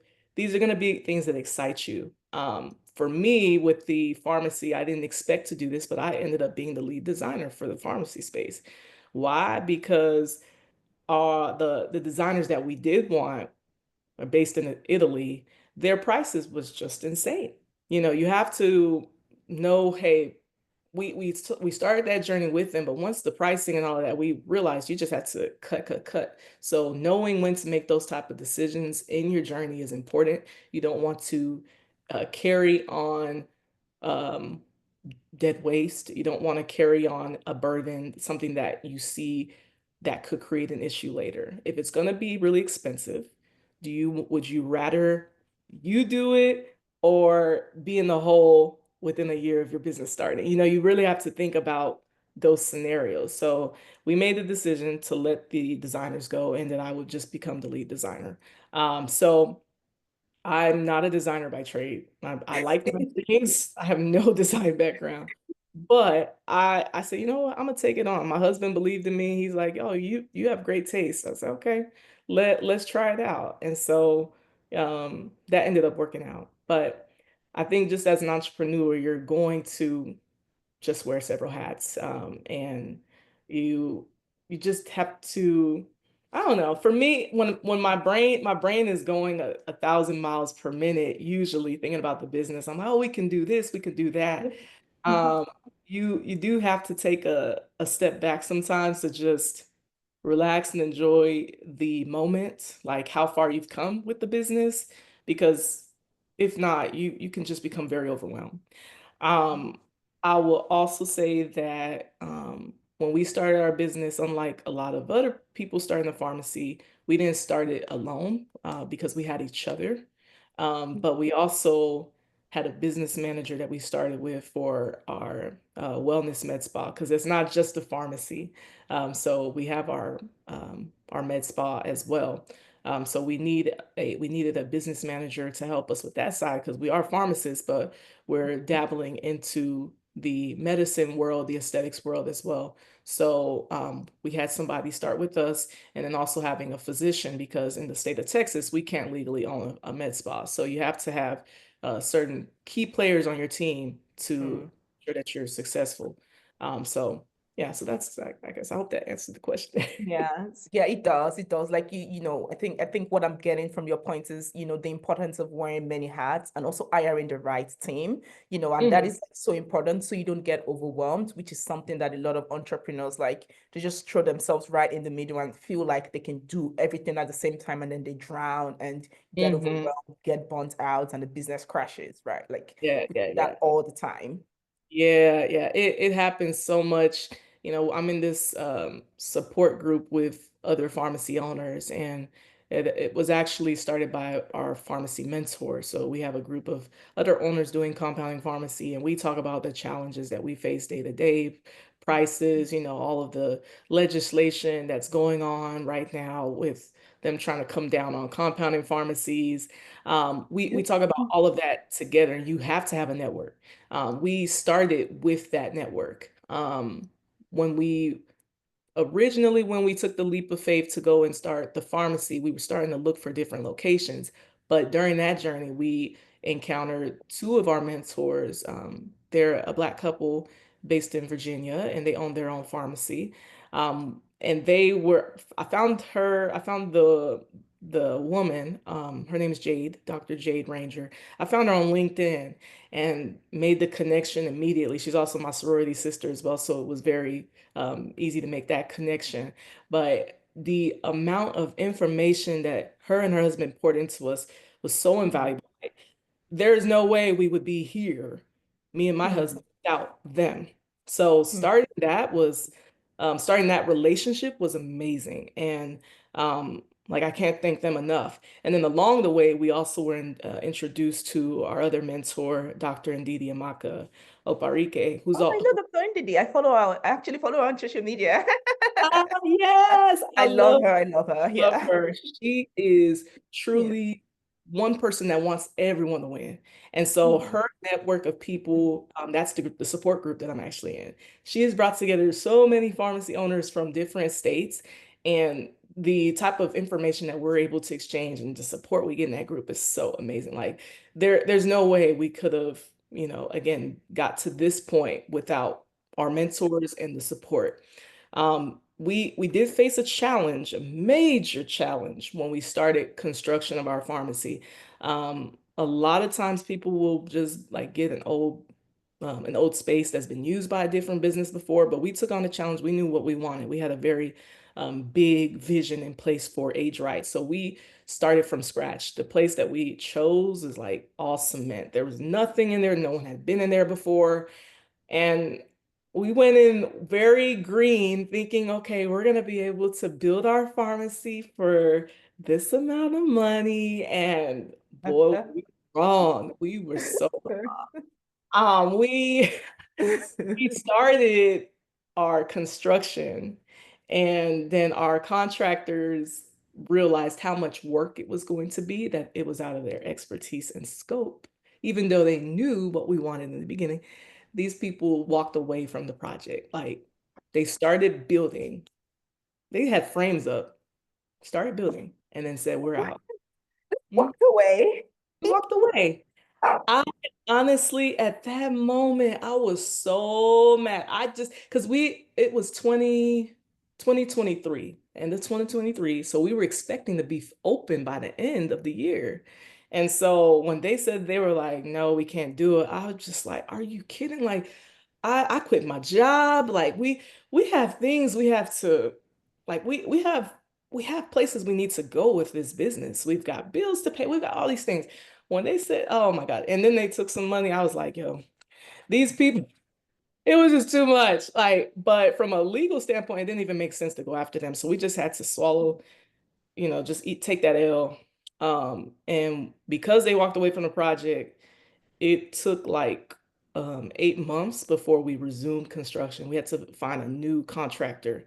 So for 8 months, our faith, the strongest faith we've ever had, honestly, it grew tremendously. Because we live near our pharmacy, so driving by there, and I was working out at the gym too next door. So driving by there, you're seeing the space, you're seeing the framing, and there's nothing. It says Age Right Pharmacy coming soon, and you're just like, oh my gosh, like when is it gonna happen for us? All that dream, it felt shattered, but we just kept pushing along. And during that time, I actually took a contract job, like as a pharmacist. I took a contract job. I went to Austin. And that's hard in itself, being away from my family. And then I was working overnights. I never thought I could work overnight, but I had to do what I had to do.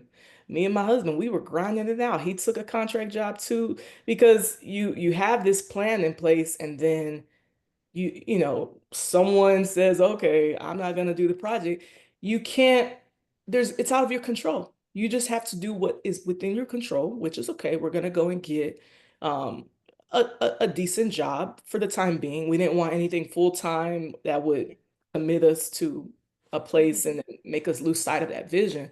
We wanted something temporary. And so that's what we did.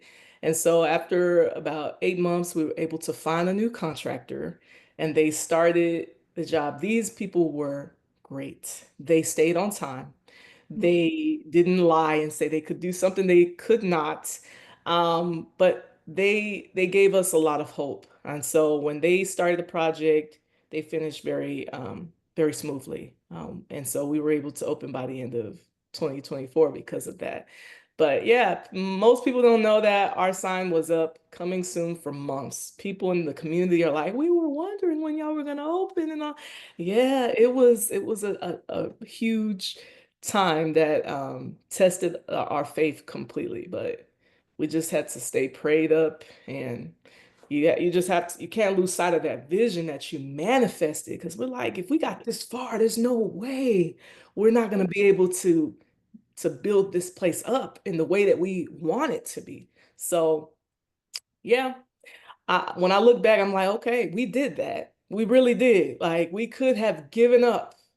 We Yep. could have, but yeah, that's entrepreneurship for you. It may not always go as planned.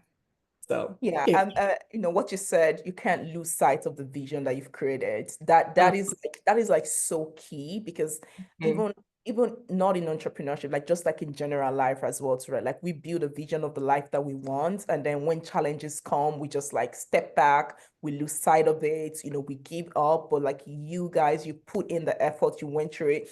I kind of think you covered all my remaining questions because I was gonna ask Oh, something about mentorship. And then you had said, you talked about your mentors, like the value of oh, mentorship in your community, right? great. Like just having a community to help you, to support you, because no matter how talented we think we are, like we just need that support. There's just so much that we Yeah, don't know, right? And you talked yeah. about, having this amazing women in your community that helped you, that Mm. helped you answer questions in advance and just like got you guys on track to building this amazing business that you have now that is only gonna keep going up, up, up. Stop. That's it. There's no Up, other up, way, up. no other direction but up from here. So if we can do it, you can do it too. We didn't come Yep. from money. We're just figuring this all out. So, Yeah. being, I say being Nigerian is a big piece of it, just having those pressures. But if I were to do it again, entrepreneurship would have been the first thing I did. And Oh, it would interesting that you not. said that. Mhm. Yeah, Interesting. entrepreneurship would have been because you realize you don't, uh, well, at least for me, I did not like being told what I need to do, where I need to be. I like to do my own thing and just move without anyone slowing me down. So I just feel Hmm. like with a regular job, that's all that's happening.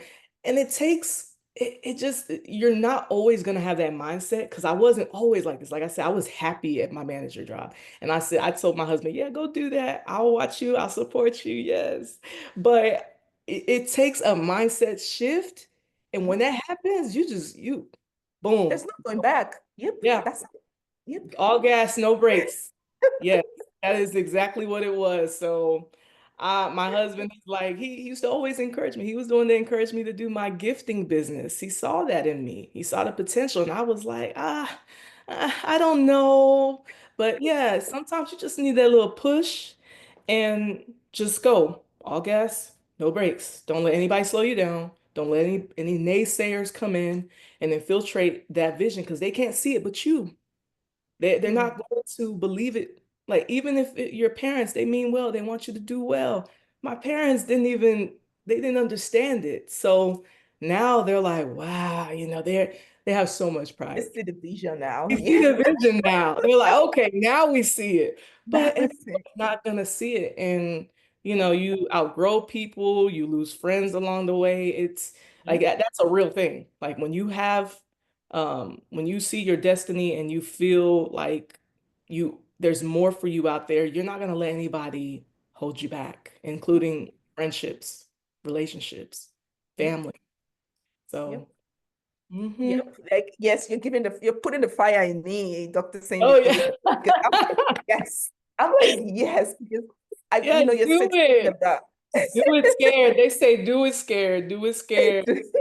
I sure was, but look, you won't regret it. Yeah, Especially when you start reaping those benefits. It's yeah. not just financial benefits. It's networking, it's collaboration, it's impacting your customers, your patients.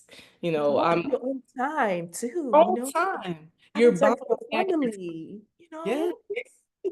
Like I never really like I always envisioned like a soft life, but I didn't think about it in the sense that I'm seeing now. Like your Mm-hmm. soft life, having slow mornings, being able to go and do what you want on your own time. You can close if you want to close a little early because you got to go to an appointment. Those are some of the soft lives I enjoy. Now I like material things as well, but there are things you cannot buy that will bring you peace and joy. And once you start realizing those things, you're tuning out the noise. Like society, social media is not going to like, don't let them dictate how your life is supposed to be at all. Like this social media world now is something else. I just think about where we were 10 years ago. It's totally changed. Yeah. It does do great things for businesses, I would say, but for mental, you better know when to just who said it, China, about tuning out the noise. Like Yep. you need to like tune out that noise, take a break. I've stepped away from social media and I feel so much clarity whenever Yep. I'm not like, oh, there's a buzz, there's notification. They like my stuff. Oh, they comment. Oh my God. Like even right now, I'm not even on social media like that, like I used to be. Now I have the notifications on, but there used to be a time where I was like, oh, I got a notification. Let me go back to the app. You keep going back to the app. Next thing you're spending so much time on the app. But now I'm like, oh, I got a notification. I'll get to it later. Because I have so much to do. Like I don't have enough time in the day. I'm like Yes. 24 Yep. hours Yep. enough. How do these people do it? Not And enough. someone asked the question, which is as an entrepreneur, how do you know when to stop working to build your own business? Because she's at that crossroad. Oh, yeah. How do you stop working?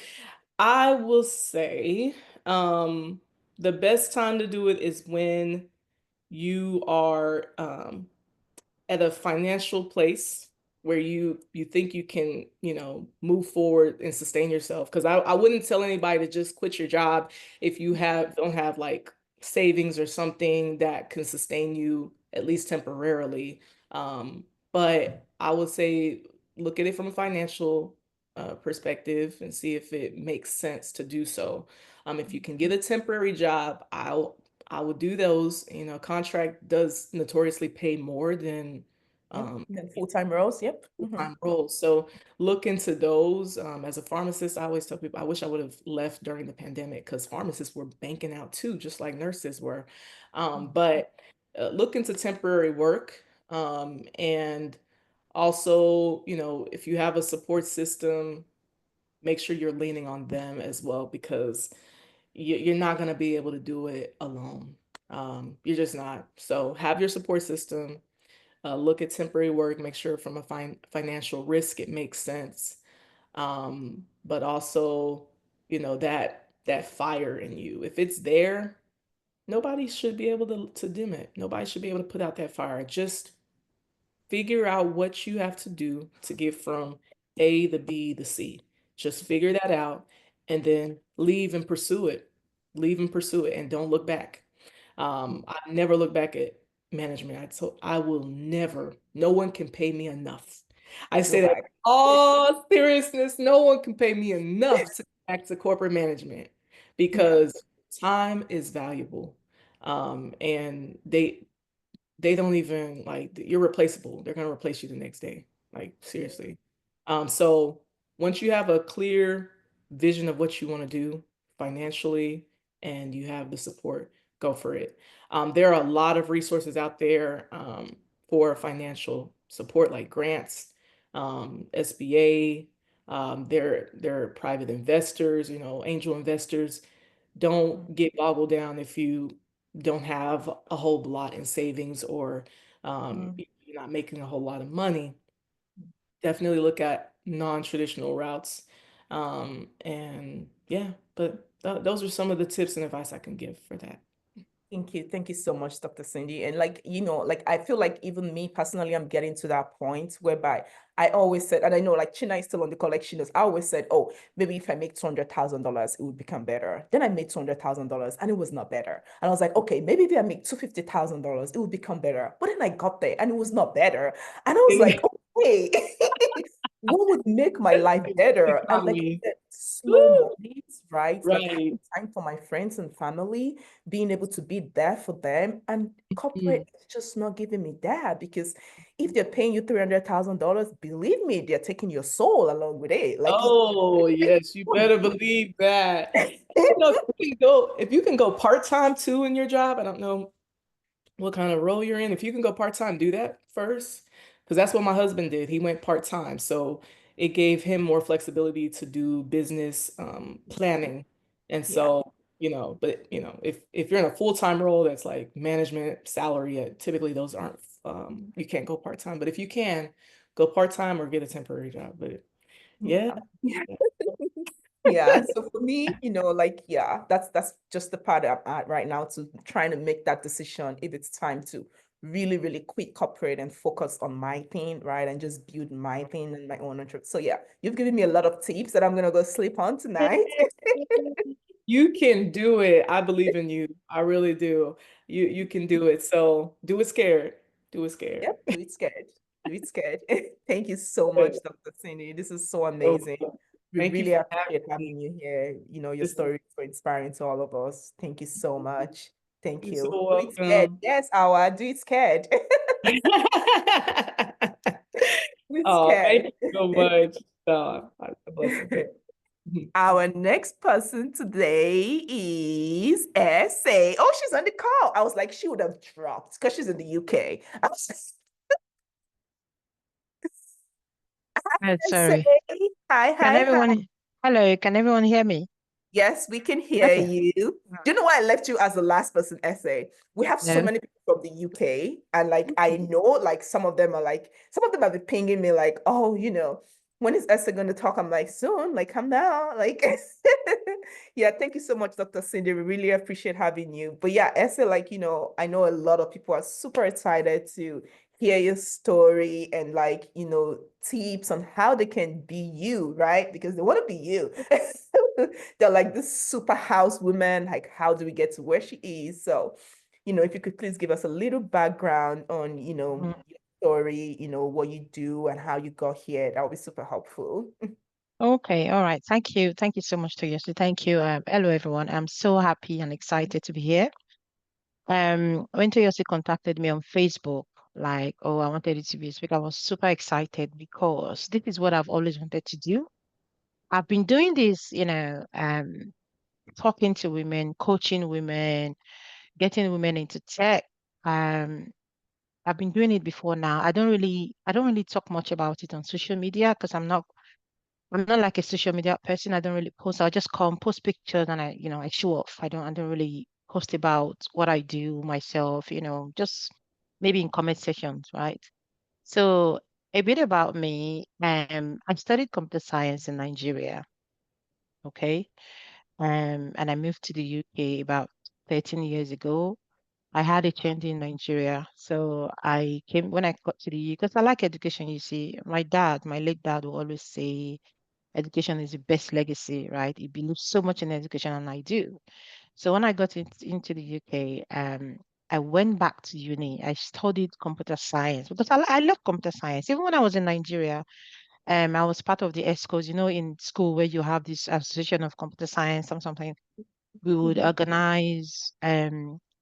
organize training for year ones. The new intakes, right? We would organize training, coding. Then it was, very old um code programming language. So we do COBOL and Fortran, and we did a bit of C++ and just coding, right? I used to do that, but I dropped that coding when I got into the UK because it was very stressful navigating UK as a young woman. So, when I get to the UK, they would always say, "Oh, you need to do care. The only job you can do is care." And I said, "I don't want to do care. I have an IT background and I love IT. I love my computer science. I want to work." I always said to myself that this is one good thing about me. And I think every woman here should adopt that. You need to believe in your capabilities, believe in your abilities, right? I've always said I want to do IT and that's it. I want to work in an office, I want to wear heels, I want to do my nails, and walk into I don't want to do care, right? It's like care is a bad thing. It's not a bad thing, right? But it's just what I want. Mm. So I started and also one thing I did not feel to do is tell people what I want. If I want to do something, right? I would say that thing so many times until I accomplish it. Whoever, if you're close to me, if I want to do something, if an idea pops into my head, I would talk about it. I will say, oh, I want to do this. I want to do it until I do that, right? So I started talking to people. I said, I don't want to do care. I want to work in an office. What can I do? So I did my CV. I started applying, and I got a role as an IT support many years ago. I wasn't happy, right? Like the Dr. Cindy, I wasn't happy. He wasn't paying me enough, and I don't know. It's not like it's a bad thing to say, but I have so much love for money. Money is my main motivator actually. If I want to achieve big things, it's the money. I Love the wasn't money. happy. It's the money. It's the money because I love material things. I love life. I want to enjoy. So how do I do that, right? We all want baby girl lifestyle, but baby girl lifestyle is expensive. It's hard work. Okay. So I was doing IT support. I wasn't happy. I was speaking to one of my colleagues one time and I said, I want to make money. Well, I'm seeing jobs, £500 per day, 600. What can't I do that? So a colleague of mine told me something about, she said, do you know anything about business analysis? I said, no. So she now told me, oh, there's a training. So I did the training. And um, by the way, I went back to University of Hertfordshire. I was living in London then. It was so difficult because I had two kids. I had two kids then, and my first was 3, and my second child was 1 year old. And I went back to uni. It was very very tough, but I know what I wanted. Right? I know in the UK people say education does not matter. To me, I feel like it does matter because as a black woman, as a black person, before they listen to you, you need to show something. You something needs to be there. You need to for them to listen to you, you need to show something, right? So I did a business analysis training the first time. It was as if they were speaking French, like, what's this? It was so difficult to grasp. Like, what's this? Right? I did the training twice. I did it again. Instead applying for roles. It was tough. I'm not even going to sugarcoat it. It was tough. I'm pretty sure I would have applied to like 1,000 roles. It's not that I don't want you to think if you've done this training and then boom, sometimes it does happen, but if it doesn't happen, do not despair, do not discourage, just keep pushing, right? I kept pushing. I wanted a £500 per day job. That's what I wanted. That's what I was applying for. Mind you, I didn't have experience, but that's what I wanted, right? And so I did 2 interviews. So for example, I did an interview on Wednesday and I got what's it called? I got the job on that day. They called me. You know what I did? I did my CV. I wrote a CV story, something called a CV story, something that's tells you that helps you to tell your story about your CV. I have a template. I usually give it to my friends, to use. And that tell me about yourself question. I know to yourself, remember we were arguing about Yep. this on one post. Yep. It's so important. People overlook that. Yep. So the first business analysis role that I got was tell me about yourself. By the time I finished speaking about myself, they're like, oh, we do not have any further questions to ask you. They offered me the role there and there. And that was a £300 per day job. Remember, I was coming from, I was so happy. Oh my God, I finally got a BA role. And the next day, it was a Thursday, I did another BA interview role. It was £525 per day. And I was offered the role. I nearly ran mad. Like, are you kidding me right now? You know how you could want something and you actually get that thing. It was so, I didn't know how to feel. So I went back to the previous agents. I said, "Oh, I'm really sorry. I would have." They loved me. They were so sad. I don't want to go ahead with the role. I've gotten another offer. I started doing business analysis. I started training people. One of my friends was doing customer service. I said, "What are you doing, customer?" If you're my friend, I want us to bowl together, right? Let's. If I want to travel, I want to be able to afford that, right? So how are you going to be able to afford that if you're doing if your customer service is not great? It's just picture the kind of life you want to live and work towards that life. That's what I do. I just tell myself, like, you know what? In the next 5 years, I say to myself, because right now I'm 36, I'm going to be, I said, by the time I turn 40, I want to be a millionaire in pounds. I say that. My friends know. I say that all the time. I want to be, I want to be comfortable. I want to be financially free, such that I want to be able to say, you know what, for the next 1 year, I'm not going to work, and I would not flinch. My bills will be paid, right? So I trained my friend. I said, "Come, let's do BA together." I trained one of my other friends. She was doing care. I said, "What? No, no, don't do care anymore. Come, let me tell you what to do." So I started training people. My friends were like, "You need to charge. Why are you not charging people? You explain this thing so well."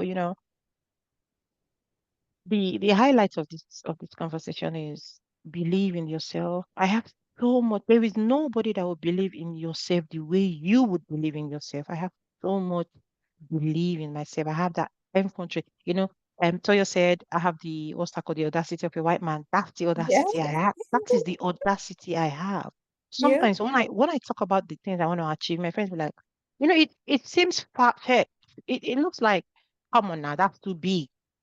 By the way, you're not paying a dime to aspire big, to want to have, you're not paying. One of my friends said, "Oh my God," said, "I am not paying to think big." So that I'm not, if I say, "Oh, I want to be a millionaire," have I paid any money for it? No. Just you're not paying for wishes, right? So I did that, and it's not like I got tired I still do BA in a way. Um, but when the market became saturated, COVID, and just recently, 2, 3 years ago, this Japa thing was, people became aware of business analysis. Even from Nigeria, they were doing BA training. It's not a bad thing, but when they got to the country, it brought the market, the rate dropped, right? Business analyst rate that was 700, and I would be like, oh, 600. Like, if you call me for a 500 pounds per day BA role, or like, it's too small. It became 300, 250. I'm like, what's happening, right? So, because I have a background in computer science, I know about cybersecurity. I said, what, I'm just going to switch to cybersecurity. Can't be bothered with BA anymore. I self-trained myself a lot, right? So I bought a course on Udemy. It was very cheap, 15 pounds.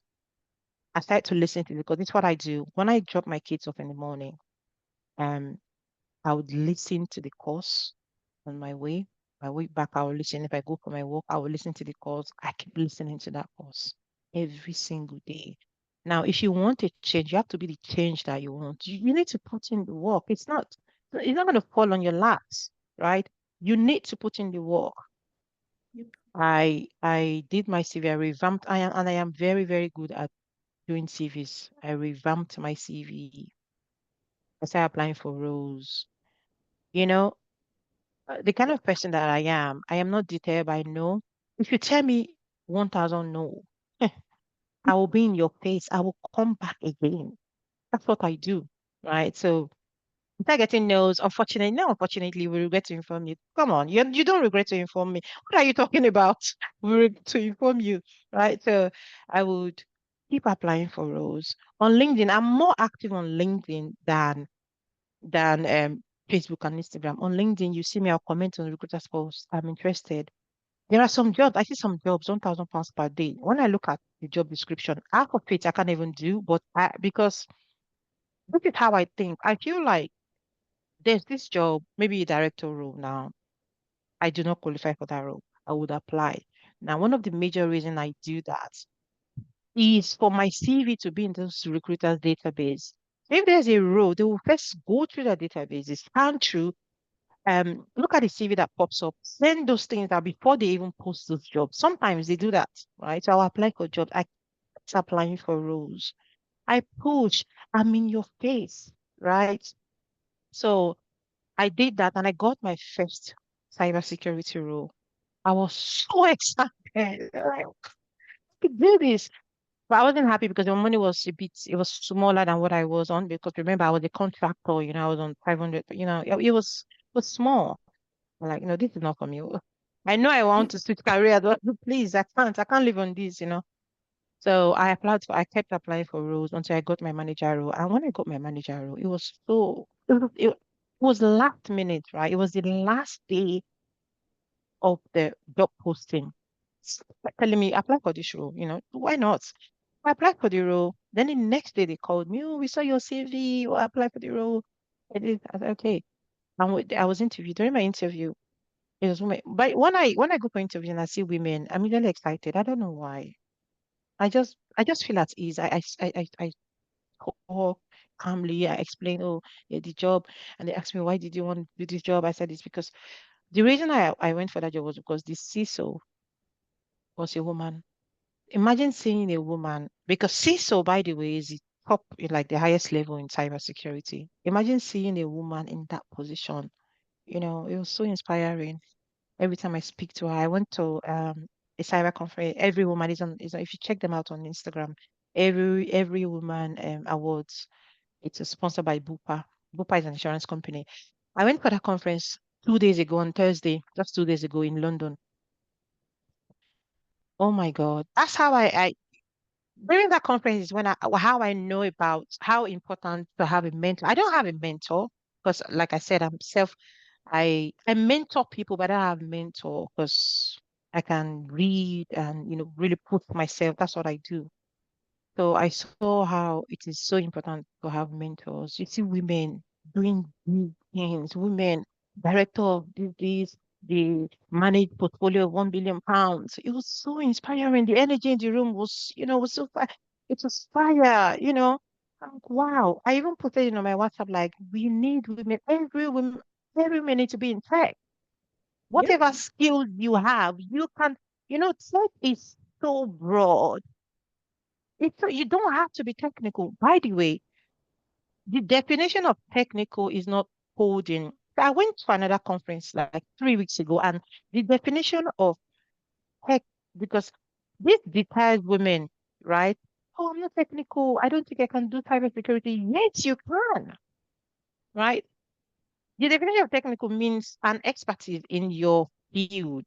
That's what technical means. It's not technical doesn't mean, oh, I can code. I know mathematics. Oh, I know physics. I'm a scientist. No, right? Every woman needs to be in tech. It's so easy, I would say. You just need to put yourself, right? You need to put yourself, think about tech, think about this is how I train people. When I train people, I tell people to do not cram. Nigerians, it's not our fault. That's how we're brought up. You don't need to cram the definition, for example. You just need to understand what it is, right? Just have a basic understanding, like what does this mean, right? So for example, give an example. If you say, what is I was quizzing my friend today. I said, you can do cybersecurity, right? She said, no. I said, okay, in your own words, tell me what you think an incident is. Let's try to explain, you know. And she explained what incident meant without, I said, you know more than you think you do. Right? What is an incident? It's just, I said to her, what's an incident? It's something that has happened unexpectedly, right? That's an incident. It's how it is in the cybersecurity world, right? That's how it is. Cybersecurity, business analysis I'm not going to say it's easy to get into, but it is doable. You don't have to be technical. If you're in any field right now, you can do tech. You don't have to be. There are so many pathways to tech, right? You can be an incident manager. You can start from the lowest, which is IT support. You can do GRC, governance, risk, or compliance. You can be anything you want to be in tech. That's how I go into tech. I self-motivated myself, actually, although having a background in computer science did help me. I would say it helped me, it helped me. I'm not even going to sugarcoat it. I don't want you to think, oh, it can be difficult if you don't have a background in tech. It's difficult, but it's not doable, right? Because this lady that I helped into, my friends that I've helped into tech, they don't have computer science background, right? But they are in tech. So it's, yeah, that's for me really. I know Essay, we've spent you so much said a time. lot. You know, as you were talking, I was saying something on the community that essay. I was saying something about you on the community. But I went back to our chat, you and I's chat, and I don't think you remember when you had gotten the offer, the £500 per day offer, and then you had sent it to me. I feel like a lot of people will not be able to see my screen, but when Essie had gotten that offer in 2022, she had sent me like a screenshot of her offer letter where they said, oh, you know, under the terms of our SLA, we must summarize the terms of your offer, Yeah, £500 per day, start date, ASAP. And I was like, yeah. yes, girl, you know. Yes, yes. And Just and one, that offer was so good because I would work as a consultant. So I'm working through my own company, right? Which makes it better. It means, so that what it means is, for the UK people is it's outside IR35. It means I am working through my own company. It's not like before tax. So it's before tax, right? It's not after tax, right? I yeah, will do yeah. my own taxes and you know how it is. So it's doable. All these But things it's is, still a lot of money. Like a lot of people yeah, are in the UK, like you said right from the very beginning of the call, which is that when a lot of our people get to the UK, they're told that, oh, the yeah, only there's thing this that ever make them stereotype. is do care Yes, or it's go only in care. nursing or do Exactly. like no, but like that's why I felt like you were so perfect to bring Yeah. this is a story of someone that has It's not done. only care. Yeah, So it's not sorry. only care. And I also, Thank what I did as well is I am also into real estate, right? It's like I wouldn't say side also. It's just when I mentioned the other time that I said I want to be a millionaire by the time I turn 40, how I think so. Seriously, you've mentioned something like that. Just think, this is what I want to achieve. Yeah. For me, I want to be a millionaire by the time I turn 40. How in pounds? How will I do that? How do I achieve that? For me, it's through properties, right? How do I achieve that, right? I will start a contract. I would, save all that money and invest it in property because, that's how I can increase my worth, right? So that's what I did. So right now I'm into real estate as well. I bought my third property and so what I do is buy and let it out. Okay. It's it's doable. When I tell my friends, oh, the time I done, I want to be like, how are you going to do that? It is achievable. We just need to strategize. You need to we women, right? We have the ability to think. We just need to tune into that and actually, think. We have that capability. I feel like every woman needs to think, particularly Black women. I feel very, very sad. I go to these conferences and I see few Black women. Sometimes I'm the only Black woman there. I feel very, very sad. For the conference I went for 2 days ago, I saw my sister. She came to me. I didn't even know she knows me because I'm very vocal. If I join an organization, you will know me. So she came to me and said, oh, what do you think about the event? I told her it's inspiring and all that. I said, but there is something that bothers me. She said, well, I said, the BAME is so little. I told her, I said, I was looking about for my sister. I can't find them. What's happening? Where the Black women? Wow, we were over 600 women in attendance, and I can tell you we were like 10 Black women there. 600 people, 600 10 women, 10 Black. What's happening? So I told her, I said, we need to change the culture. What can I do?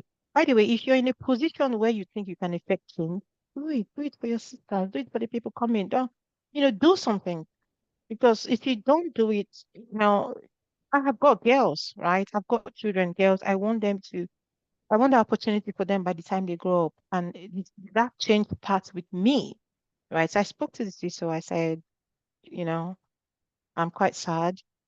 There are a few Black women here, and we're brilliant. We're not only meant for care or cooking or cleaning. Let's come into tech, right? So, yeah. Thank you so much, Essay. I know there's like a lot of questions coming my way for you, and you're about to Okay. start hitting me with it from left, right, and center. You all calm down. We will try to answer all your questions. So I would say, I guess the first question, which, a couple of people have, messaged me to ask really is, So for someone, say, assuming, say, I'm currently in the UK, right, and I'm doing Yep. a care job, right, and I have a Mm-hmm. degree, right, I have a degree, really good degree from Nigeria. What Mm-hmm. would be your advice for me? I want to get out of this. I don't want to do this anymore. I want to be like essay, duh. Like, how do I get there? What would you tell me? Where would I start with? Because obviously I know it doesn't happen overnight, right? But where do Yeah. I? Okay. So what I tell people is look at your what do you like to do? Look at your capability. I like to use the word capability a lot because we use it in the world of cybersecurity a lot. Look at what you're capable of doing. What do you think? See, don't the number one thing is you can lie to everyone, you can't lie to yourself. You know your skills, right? You know what you can do. If you think, I'm not too technical, look at the non-technical part of cyber, right? There is so many pathways to cybersecurity or IT. We can start with business analysis. I train people, I coach people on business analysis as well. We can start with BA. Now, my BA skills helped me a lot in cybersecurity. There were some questions they were asking because in cybersecurity, we do gap analysis, right? In business analysis, we also do gap analysis, right? Looking at reviewing the current state, the as is, and then the future state to be, right? So when I started to read right on the pathway to cybersecurity, I found out that there were similarities. You still deal with stakeholders. So many things were similar, right? If you want to get into tech, if you're not technical, if you don't have a science background, start from the non-technical parts of IT. Do BA, do project management. I don't know much about the same thing, but I am very good in business analysis and cybersecurity, the GRC part. But that's what I work as a secure by design lead. We think about security from inception. We don't from the ground up. We don't want companies, products, projects to to take security as an afterthought, right? That's what secure by design means. It's just simple by the name secure by design, right? That's like my forte. So if you're not, what you should do is look at what you think you're good at. Research. People, you need to read. Nobody is going to read for you. Even when I train my friends, I tell them, listen, I can only tell you so much. You would need to go away and do your research by yourself. Nobody's going to do that part for you. Because during the interview, you're sitting down there by yourself, facing all the interview panel, all the eyes on you. So you need to read. So look at if you're not technical, start with the non-technical part. If you're technical and you think, you know what, yeah, I can ace this, why not? Right? Just you don't need so if you've got a good degree, you can there's so many things I can't say online, I tell you. Unless I speak to It's okay, essay. Let's keep it for later, for okay, when we want to have yes. So mini subgroups just and send those yeah. girls your way. Let's keep it for later. Hmm. I feel you. I feel you. Trust me. I feel you. It's Yeah. okay. It's okay. It's okay to keep something secret. Let's say some things. Yeah. But yeah, just It's okay. I understand you 100%. But anyway, to kind of S's point, the reality is that there is a lot of ways that you can get the jobs that you want. There's a lot of yeah. things that you can do. There is a pathway, there's a guide to get you to the Mm. life that you want, but it comes with hard work, right? The It is. Indians have been doing this for ages. I think you and I we had that conversation on one post one time. Like, Yeah. Indians have been doing this shit for Yeah. ages. They're not better Hmm. than they're not smarter than us. No, not See, at all. so there, it's like Even when they speak, you're like, what? I've you're worked like, on what? projects because I've done a lot of contract. I mainly do contracting. When most of my colleagues on the country, they're Indian, they can't even speak. And you wonder how they get these jobs. Like Yep. you'll be in a project, there are like 10 Indians and one Nigerian. Why? Like, what's happening?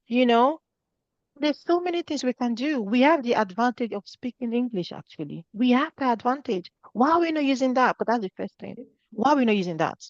Yep. Use it. Be bold. You see, you know what? Let me give you a funny story. My first BA interview was two stages. The first stage was 30 minutes. 15 minutes. The guy cut off the interview and just left me there. I was confidently saying jargons. But no, the man was like, "What are you?" They left me there. So I came out of the interview, I started laughing. Me, normally I don't get deterred by no. You can't, I tell you, if you tell me no 100 times, I will come 200 times, right? Do not, if you do your first interview, be prepared. Know that it might not go the way you want, right? I had a friend, I've coached her, I've done everything, and then she did her first interview, and they told her no. My God, do you know she went on TikTok and then they started talking about it on TikTok. She had not even called me to say, oh, the interview didn't go. I saw it on TikTok. I'm like, what? Are you crazy? Just one no? One no? And you just gone on TikTok to what's wrong with you? She's like, yeah, it was the way it made me feel. Ugh. You know this, I don't know, TikTok is just gonna be the downfall of people, you know. Like, come off it. Come off social media. Leave those people. Like what Dr. Cindy said. Sometimes I don't go on Facebook. I have all the app there. I don't even know how to use Twitter, but my Twitter is there, but Instagram and Facebook. I don't really, it's a waste of time. I'm on LinkedIn. LinkedIn is where you see I know LinkedIn, a lot of people package, but you still see some people, you make connections there. My current my contract role that I got it on LinkedIn. Most of my jobs I get them from LinkedIn actually. People get jobs on LinkedIn. People ask me, where I get my jobs, my contract roles, I usually they contact me, ISC. If you see my LinkedIn page, it's so well packaged. But it's what I have done. For LinkedIn, if you're looking for a job, why are you wasting time on Facebook? It's not gonna give you the job. Go to these platforms where you see jobs, you know, set alert. I set alerts. Even till now, I still set alert because if I saw a job, £1,000 per day, I'm like, what? Are you joking right now? I should apply because I love money. I love it. We all love money, you know. Why did I get the money then? Because you need there's this lotto slogan. You need to be in it to win it. If you don't play lotto, how are you gonna win? If you Yeah. don't apply for those roles, how are you gonna get them? Right? It's not, Mm. it doesn't, all these sweet jobs doesn't fall on your lap. You need to work hard for it. You need to be in those recruiters' faces. In the job the recent contract I'm on right now, in December, he contacted me at first. He's like, oh, I say this is a job. Are you interested? Yeah, I'm interested. And then she just went off, you know. Do you know, every single day for 2 weeks, I called the recruiter. Every day for 2 weeks. I thought she didn't pick my call. I will call her twice. I only called twice because you don't want to be a nuisance. I called 10 times. I called twice. And then I'll leave a voice note. Then I'll text. I said, hi, just following up on the road I was spoke about for 2 good weeks. She didn't respond. What has happened is she had put some people forward. So she came to me and she said, oh, I say, I'm so sorry. I put some people forward. I said, it's okay. Put my CV. I said, if you put my CV in the face, in your client's face, they will call me for interview. She said, oh, sure. I said, I'm very sure because I am very sure of myself. That's how I speak, right? So put my CV forward. And she messaged me, oh, I say, would you be free first week in Jan? I am always free for you. Don't worry. Call me. I'm ever ready. So because the first, imagine a contract. Usually contracts are usually one stage, right? Max two. This was the first stage interview.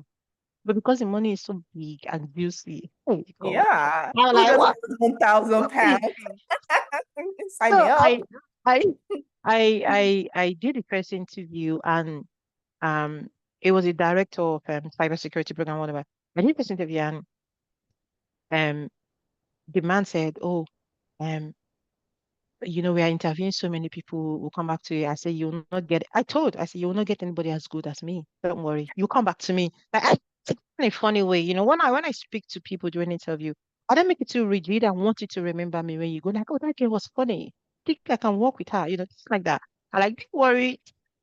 I'm going to be the best candidate you interview. You come back to me. Right? I like that. Yes. So the next day they called me, oh, they want to give us second stage. I knew it. Right? The last stage for this interview, it was a information security and risk audit manager, right? We didn't even talk about the interview. We're talking about football and jollof rice. Can you imagine? It was an Asian. It was like, oh, don't you eat jollof rice? They said Ghana. I said, what do you mean? Nigerian jollof is the best. What are you talking about, right? Are you joking right now? And we talk football. Well, what team do you support? I said, listen, if I tell you the team, you're not going to offer me this job. Let's not talk about this. Let's leave the team. You just tell me. I said, Chelsea. He said, oh my God. I said, I told you. Let's not talk about team, right? I was so be very, very confident in yourself. I am so confident in myself. When I speak, you would think I know everything in computing. I don't. But the few things that I know, I confidently talk about them. I I I talk about them such that when you go away, you would remember, oh my God, I said this. You know that you get be confident in yourself. So anyway, Thank you so much, Essay. And yes, to what you said about confidence, right? Like nobody knows everything. And also to your LinkedIn, to your point about LinkedIn, like my LinkedIn, I'm not super active on LinkedIn, mostly because I personally just hate LinkedIn as a but like most of my achievements, like the awards that I got at my companies, hmm it's all on my LinkedIn and it helps. Like I uh-huh. see recruiters going there, like I'm always getting messages from recruiters, hiring managers, even like for the Yeah. roles I interviewed for, like they saw all of those awards and they were like, oh my gosh, you're so well hmm loved at your company. I'm like, yeah, like nobody gets awards at Amazon. I have 4 awards from Amazon. Like that itself is Wow. Yeah. you know.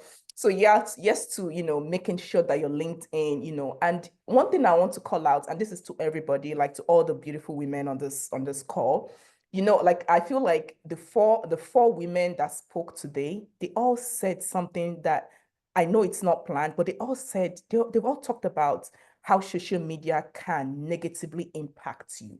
And I just want you to, and you got to understand, like these women don't know each other, right? Like China talked about it, right?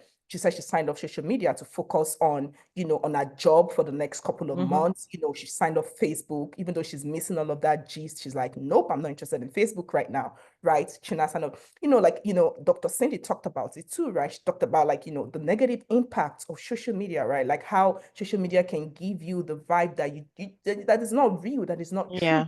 So And negative. she's telling you, she's like, what are you doing on TikTok and Facebook? LinkedIn, right? Like LinkedIn is where, so I want you to really, really, really, those little things here and there, I want you to pick up on them because social media can drain you. You Okay. need to focus on the one that is really, really truly impactful to you, right? Like LinkedIn, right? hmm LinkedIn is impactful to you, right? So maybe if your business, is dependent on Instagram, that's a whole different story entirely, right? Yeah. Then Mary gave us a tip, right, about building a mailing list, right, so that your business is not 100% dependent on social media, building your Yeah. own personalized mailing list, right? So social media can have negative impact. As good as it is, it can have negative impact, and I want you to really, really think about that. Sorry to cut you, Yeah. I No, say. you need to filter what you listen to on Facebook or Instagram. There's so many negativity going on in the world right now. Just filter. Sometimes, on Facebook, in this beast of all those funny things, I don't even like I'm lost. Like, what's that? What's happening again? Every second things happen on Facebook. It's Mhm. it's very difficult to. I don't even know what story is going on. Like I'm so busy. You can imagine I've got 3 kids, right? I'm married, I have 3 kids.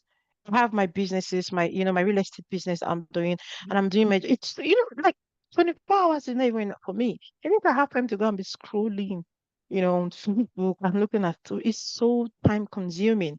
All that time I can use that because I'm trying to study for my certification and for CPC. It's so difficult. It's a 3 hours exam. You answer 100 to 125 questions, right? It's difficult. By September, I'm trying to get into I want to get my master's degree in cybersecurity management. Also, be strategic. Don't just do any course because people are doing this course. It's what you want. What do you think? Because for me, I want to be a director and I want to be a young director. I want to do it so soon. I don't want to be in my 50s or 60s and no. I want to be a director. And I want to, I went to my CISO, right? I said, I'm so inspired by you. As for me, I can walk up to anybody. I can speak to anyone, irrespective of who you are. I will speak. I can speak, I will speak to you professionally. And, you know, so I went to my sister and I said, oh my God, I'm so inspired by you. I said to her, I want to know how you got into this position. What did you do? Because I want to become a CISO one day, right? I don't just want to be a It's not like I love being a cybersecurity manager, but I want to grow in my career. What do I do? What can I do? She's like, she also had a background in science. She did physics, and she said networking. There is power in networking. Oh my God. There is so much power in networking. There are some interviews, top level jobs. You're not getting interviewed. just call you. Oh, hello, your friend, somebody that is a director or a CISO or head of a COO, saying, yeah, there's this position. They whisper, hush, hush, hush, hush. Oh, there's a position, I think you'll be fit for you. Why don't you come in? And it's work. It is now I'm beginning to understand. I think because of my position as a manager and because I'm beginning to be in the room where key decisions are being made right now. So I begin to understand what, even though I don't want to engage in office politics, but if the higher you grow in your career, the more politics you will be in, right? And she said to me, yeah, it's good to get the certifications, it's good, but you need to network, you need to know people. Okay. I said to her jokingly, I know you now. But she said, yes, right? You need to learn how to network, you need to learn how to approach people. Like hi, how I'm a conversation starter, I can start a conversation, I can keep it going. If you don't know how to do all these things, learn. Like I think it was China that said it. YouTube is free. Don't waste all your time scrolling. Spend all that time, spend all that data, spend all that time, or what's it called in Nigeria? Because if you're in Nigeria, it's quite difficult because of how expensive data is. But then spend all that data scrolling on YouTube. YouTube is so ChatGPT. ChatGPT should be your best friend. ChatGPT should be your best friend. If you don't have any idea, ask it, prompt it, tell it, ChatGPT, oh, I like to be a non-technical cyber. What do you think? It will tell you. What courses do you think I should listen to on YouTube? It will tell you, right? You need to go in, you need to go all in. You need to go all in to really get what you want, right? So that's what I would say. Go in. Don't ask people questions. I ask questions a lot. Now, this is what I do. If I'm in meetings, I don't know if anybody has experienced this. You're in meeting, people are talking, you want to contribute, and you think in your head, oh, if I say this thing, what if this is nonsense? And then you don't say it, right? And then somebody else says that exact thing that you thought about. What about that? You upload that person, well done, that's a good idea. So what I do now, I say whatever is in my head, even though it is stupid. If you think it's stupid, like, I have a question, this is just my, put it in a way that it doesn't, really make you look stupid, but you're just trying to, if you're Yoruba, you're trying to use a bojo, just this by flip the thing so that, speak to people, talk, go, be out there. I'm not that out on Facebook and Instagram. People don't really know what I do. But at my workplace, my small community, people know, or my WhatsApp story, if I put yourself, market yourself. When I post, if I post 10 pictures, nine out of that picture, I'll put my title. So have you seen the face of a cybersecurity manager today? Here you go. Have you seen a fine cybersecurity manager today? I want people to know what I do. I don't really do it outside of Facebook because Facebook, they can be very judgmental and I don't want anybody to be in my business, right? But on my WhatsApp, if you're on my WhatsApp, if I post daily, I market myself, you will definitely know what I do. Put yourself out there. If you're looking to get into tech, post it on your WhatsApp. If you're a Facebook person, post it there. I want to become a this, do you know I can do this? I post it. Talk about yourself. It's no one is going to market you the way and moreover, the way you market yourself, that's how people will see you, right? Yep. Before now, I used to post a lot about food because I used to cook. I don't really have time to cook anymore. Anyway, I started saying in my head, do I really want people to see me as somebody that only cook? No, I rebranded. Except posting about my job. I do business analysis training. I help people to get into tech. I coach people. I review CVs. The things that I do, I say them, right? When I spoke to my CISO, she said, when I explained to her, I said, oh, this is what I do. I coach women, particularly Black women. I'm sorry, I know I'm very biased. Once I see a Black woman at workplace, oh my God, I love you. You're my sister. We're twin. Because because we don't get so many Black women in cybersecurity, right? We have a team of 100 in my team. As of last month, I was the only Black woman there. And then now we have another Black person like a what's it called, like an assistant to the CISO, like a personal assistant to the CISO. She's a Black person, she's from Sierra Leone. When she introduced herself, oh my God, you would think I've been lonely all my life. I burst into our team.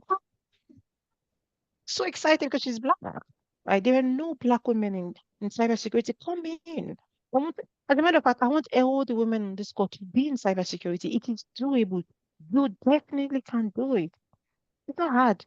Trust me, it's not hard. You just need to read, 1 or 2 lines daily. That's it. Master that line, and that'll be it. Right? So, Thank you so much, Essay. I know we're so over I time. know, I So many know. questions, but I'm bringing you back for sure this time around, just to the community, the small community of women that we have, right?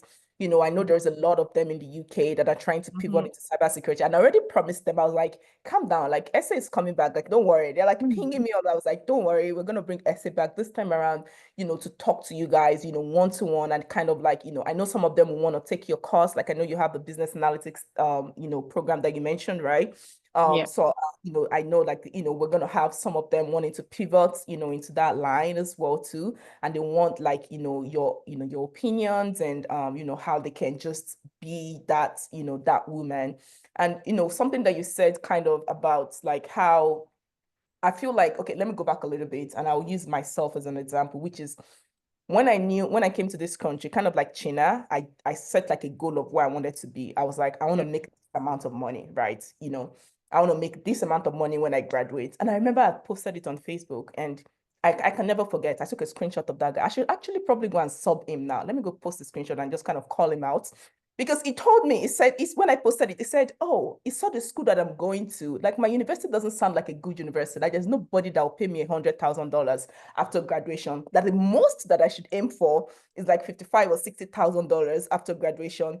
And I'm like, really? You want to bet? Like, because this is somewhat because I had a goal and a vision, and I know how much that. Oh, China, you remember that comment? I should go post. I should actually go tag him now. Actually, I need to go find that screenshot. And this guy was telling me, oh, my school is not that good and nobody will pay me 55 or 60. But then I graduated and I started earning $120,000 and I've tripled my income since then. But this is like, because people don't hear the stories, they're so limited. There's a lot. My point is, there's a lot of people in the UK that don't even know that there is a Nigerian girl somewhere that is earning 500 to £1,000 per day. When you tell them that story, they'll say it's a lie. They'll say yeah, she's lying. They'll say she's trying to sell something to you. They'll say it's yeah. a lie. It's She's true. not in it. But I'm like, yeah, duh, because nobody in your community is making that. But like I always tell people, I said, I have people, I live here in Seattle. I live in the I-Rise. I have people in my building that work for Netflix that make $800,000 per year. Not them say, like, not like that is how much a company is paying them. Like 9 to 5 job. That is how much they're paying them, right? Yeah, Right here in the building. And I have people that have their own business, self-employed, that are pulling in $3 million per year in yeah, revenue. Like there's yeah, just when you put yourself in such communities of people, it gives you a perspective of how your life can yeah, be, right? It gives you a yeah, view of, I can do this or I can do that. And that's why even yeah, me, I'm considering entrepreneurship because I'm like, okay, I've done the tech thing, but like I'm saying, like, I'm amongst all those wonderful people, entrepreneurs in tech that are making all this money. And I'm like, yes, this is possible, right? Like, yeah. go. I know. Somebody gave me an idea. Sorry to cut it, Toyo. Somebody gave me, well, I was just talking casually with someone and my friend. I don't have too many friends, by the way, and that's one key. It's not like I'm boasting, but the people you surround yourself with matters a lot. They're gonna shape the way you think. I was just gisting with my friend, like, listen, this 9 to 5 life is kind of getting tired. I'm making good money, right? But I'm just kind of tired. I want to be free. I want to be making money in my sleep. So she's like, she does, what she does, she's a payroll and stroke accountant, right? She does payroll for company and she charges you by percentage. So if for example, if your revenue is £3 million, she will charge you 3%. That's how she charges. So she's like, babe, I was doing this woman's account. You can't believe it. She's very soft spoken. I love her. Oh my gosh. So she's so Ajay. She's Nigerian, but she was born here. And she's like, babe, this woman, she makes 400,000 pounds per month. So what she do? Like she started telling me, oh, this is what she did. I'm interested. Like today, I called her. I said, babe, I'm sorry. Listen, I don't want to procrastinate. I want to make 400,000 pounds per month. Are you joking? I want to be a mini football, but it's business, right? So the kind of people you surround yourself with, just from Yep. that conversation that she told me, Yep. I started to make my research. Oh, it's 400,000. If somebody tells me something and this is done by a woman, are you joking? It means I I can can't do do it. it. I can do it. And she's like, yeah, babe, this is what she's doing. I said, listen, babe, you need to speak to that woman in a way. Neat. Find out information for me. Bring it. I was like, yeah, don't worry. I'm gonna ask her. She's my friend. I'll go. Because what we do, what she does, she will like go out, go on a date with you, fancy restaurant, and you start to talk. But that's where people talk. So if you're just gonna do that, I told her today, babe, listen, that 400,000 pounds, I don't have a Koro, you understand? You can start with 50K per month. That's okay with me, right? Find out what she's doing. Come on, tell me. Okay. So yeah, surround yourself with, you know, people that would bring out, you know, that best in you, people that would, whatever where you see yourself, those are the kind of people you should meet with. Like sometimes when Toyo writes on Facebook, I'm like, wow, Toyo, the first time I read your story, you bought that Range Rover and you bought it car afterward. Right? So surround yourself, filter what you read on Facebook, on Instagram, the people you speak to. If I come close to you, now I select people that I speak to. That's I'm not being proud. Everybody cannot be my it's true. Everybody cannot be my friend. If I come to you You and and China said the same thing, literally. see, Both of I'm you. being proud. I have like a list of you need to be at this age and you have Yep. to have been Mm-hmm. this before you come. Mm-hmm. I'm not trying to age shame or brook shame anyone, but there are conversations I've had with people that are low. I'm not saying lower. How do I put it without sounding, rude and like belittling people? There are some people you speak to, and when I start to talk about, there's if they 1,000 pounds per day, you'll be doing, this one is just trying to. I don't deal with such people. I assess you. I look at your level of reasoning. I look at your goals. Like, are you ambitious? Because I don't want you to come and dull my shine. I don't want a situation whereby you see how that girl, my friend, she's told me, oh man, hey, this woman make 200,000. The reason she has told me because she knows me. She knows it, the fighting spirit I have. Like I want to be wealthy, I want to be successful, I want to have free time, I want to travel all over the world, and I'm making money in my sleep, right? That's what she came and told me. This was that kind of person like, I don't believe in, you can make that much money. It's not possible. And you start to, do doubting Thomas's, He wouldn't have told me.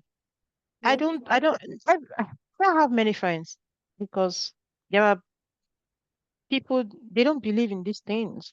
When you say you make 1,000 pounds per day, they think, what's that? You're lying. Yep.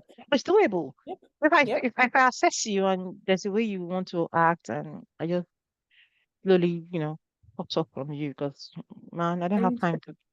And you're Yeah, right. You're right, Essay. I feel like that's one of the reasons that I cut off from someone in my life very recently, because I was explaining to this person just how much money, a couple of people were making. And she was like, they're lying, it's not true. And I'm like, yeah. really? People are like that. Like, People are like really? that. I'm like, Yeah, this friendship is not gonna work any longer. I'm really sorry. Like, it's just like we're no longer on the same vibe. yeah. And then People I'm are talking like to that. another friend, and she was like, "Oh, she was like, that's not lead. That's not a lot." And she was like, "You can make more than that." And then she started to help me, and I was like, "See, this is the people I want to surround myself with Yeah, that see yeah, the goal in where you're getting to, and they're telling you yes." And I tell people, I'm like, gone are the days where you have to stay in one job, end pension, retire at 65. Like, who wants to yeah. do that? Like, I want to retire Nobody. at 40 with $20 million. Yeah, dollars. I don't me know too. about all, but that's where I I'm want. gonna get. Like, Yeah. period. I want to travel with my niece, travel around You the know, you know, world. you know Like, how how do you retire when you're 60? Do you, okay, I'm not trying to be what's that thing called? I'm not trying to be negative here. Do you even know if you're going to be 65? You're going to get to 65. We pray to get there, but what if you don't? What if you retire at 65 and you die at 66? You've walked, you've not lived, you've not enjoyed. Like, I'm an advocate for enjoyment. Enjoy your living. I like material things. I will go and buy that Louis Vuitton. Or I like things and I need to work hard to get those things, right? I don't want to wait till. Imagine when you are 60, you have arthritis, your knees are weak, you can't wear that heavy Balenciaga trainers anymore. You balance. can't. Wait, no, I feel like there's no time. I'm 36 now, and I don't know. I feel like, oh my God, where's all that time go? I need to start enjoying, right? My book trips. You can't do all of this. Only when you're 60, when you're, 60, you can't really travel as much as you would want to travel. You can't even go to Australia because Australia is like the other part of the world, right? So do it now. Yep. Anyway, 100%, 100%. And that's why I feel like for me, that's why I founded the Girls Manual, because I want ladies, I want women to find a balance between living a good life, having a yeah, fulfilling career, and also enjoying your life, because that enjoy part your is life. important. Like that part is important. There has to be a balance. And I feel like I'm almost at a point in my life where I found that balance and I want to help other women get there. And it's through a lot of hard work. You talked about 1,000 applications. There are some people that have only done 20 applications and you're like, oh, I'm tired, Mia. I'm not getting interviews. And I'm like, you've not Mm. started, my dear. No, You've not started. you're competing with experienced people, people that have what 7, 6 years, 8 years experience, and you think what is going to fall on your lap. You've got to. It's like you're fighting for your life. Imagine you drowning. You're trying to put your head out of the water and not drown. And that's how it is in the work, when you're applying for jobs. Yeah. The candidate pool is there are sometimes there was a recruiter I called. I was hounding this recruiter, like, oh my God, I'm interested in this job. And he said he has to filter through 1,000 CVs. 1,000, that's 1,000 CV, 1,000 people want that job that you want. Yeah. Why So are you better than all of them? What makes you yeah, better than all of them? What exactly. Why should they listen to of you? them? You know, you can have a good life, but it's going to take hard work. And that's why I'm It telling will. the women in our community, I said, I need all of you. I just need all of you to give me this year. Like, I need you to shut out every noise, shut out everything else. If your goal is financial independence, I need you to give me this year. Listen to every class, attend every class, listen to all of the speakers, follow the manual that we're giving you, right? It will be better. Like, I want you to come December 31st, I want you to sit down and be like, oh my God, I fucking did that, right? Like, but I need you to shut out the noise, shut out the drama, shut out everybody, shut out everything, and give your life and your career this year and see how much it can change, because so much can change in a year, right? But it takes a lot of work, right? Like you don't like 1,000 applications. What? Very few people did that. But like, look at the same thing, even Bibian. So like when some people are like, oh, Bibian, because Bibian got a job, she got sponsorship in the UK, but she did a lot of applications, right? And then I see people that are just graduated that have done 10, 20 applications and they're complaining that they've not found sponsorship. And I'm like, oh, you've not started. Once you do 200 applications, I'll speak to you. But I will not speak to you before 200 applications because there's nothing to talk about because you've not even started. I know how many applications I did before I got my job, even here in the US, like more than 150. So you've not started. Like put in the work, put in the effort, and surround yourself, most importantly, like Esther said, right? Like, surround yourself with a community, right? Yeah. Like if you're self-motivated, you don't need a mentor. But if you're not self-motivated, you need a mentor, you need people around you, you need a community, you need everyone to come and support you. So let's make 2025 the year that we're all Yeah. fucking making it. Mm-hmm. Thank you so much, Essay.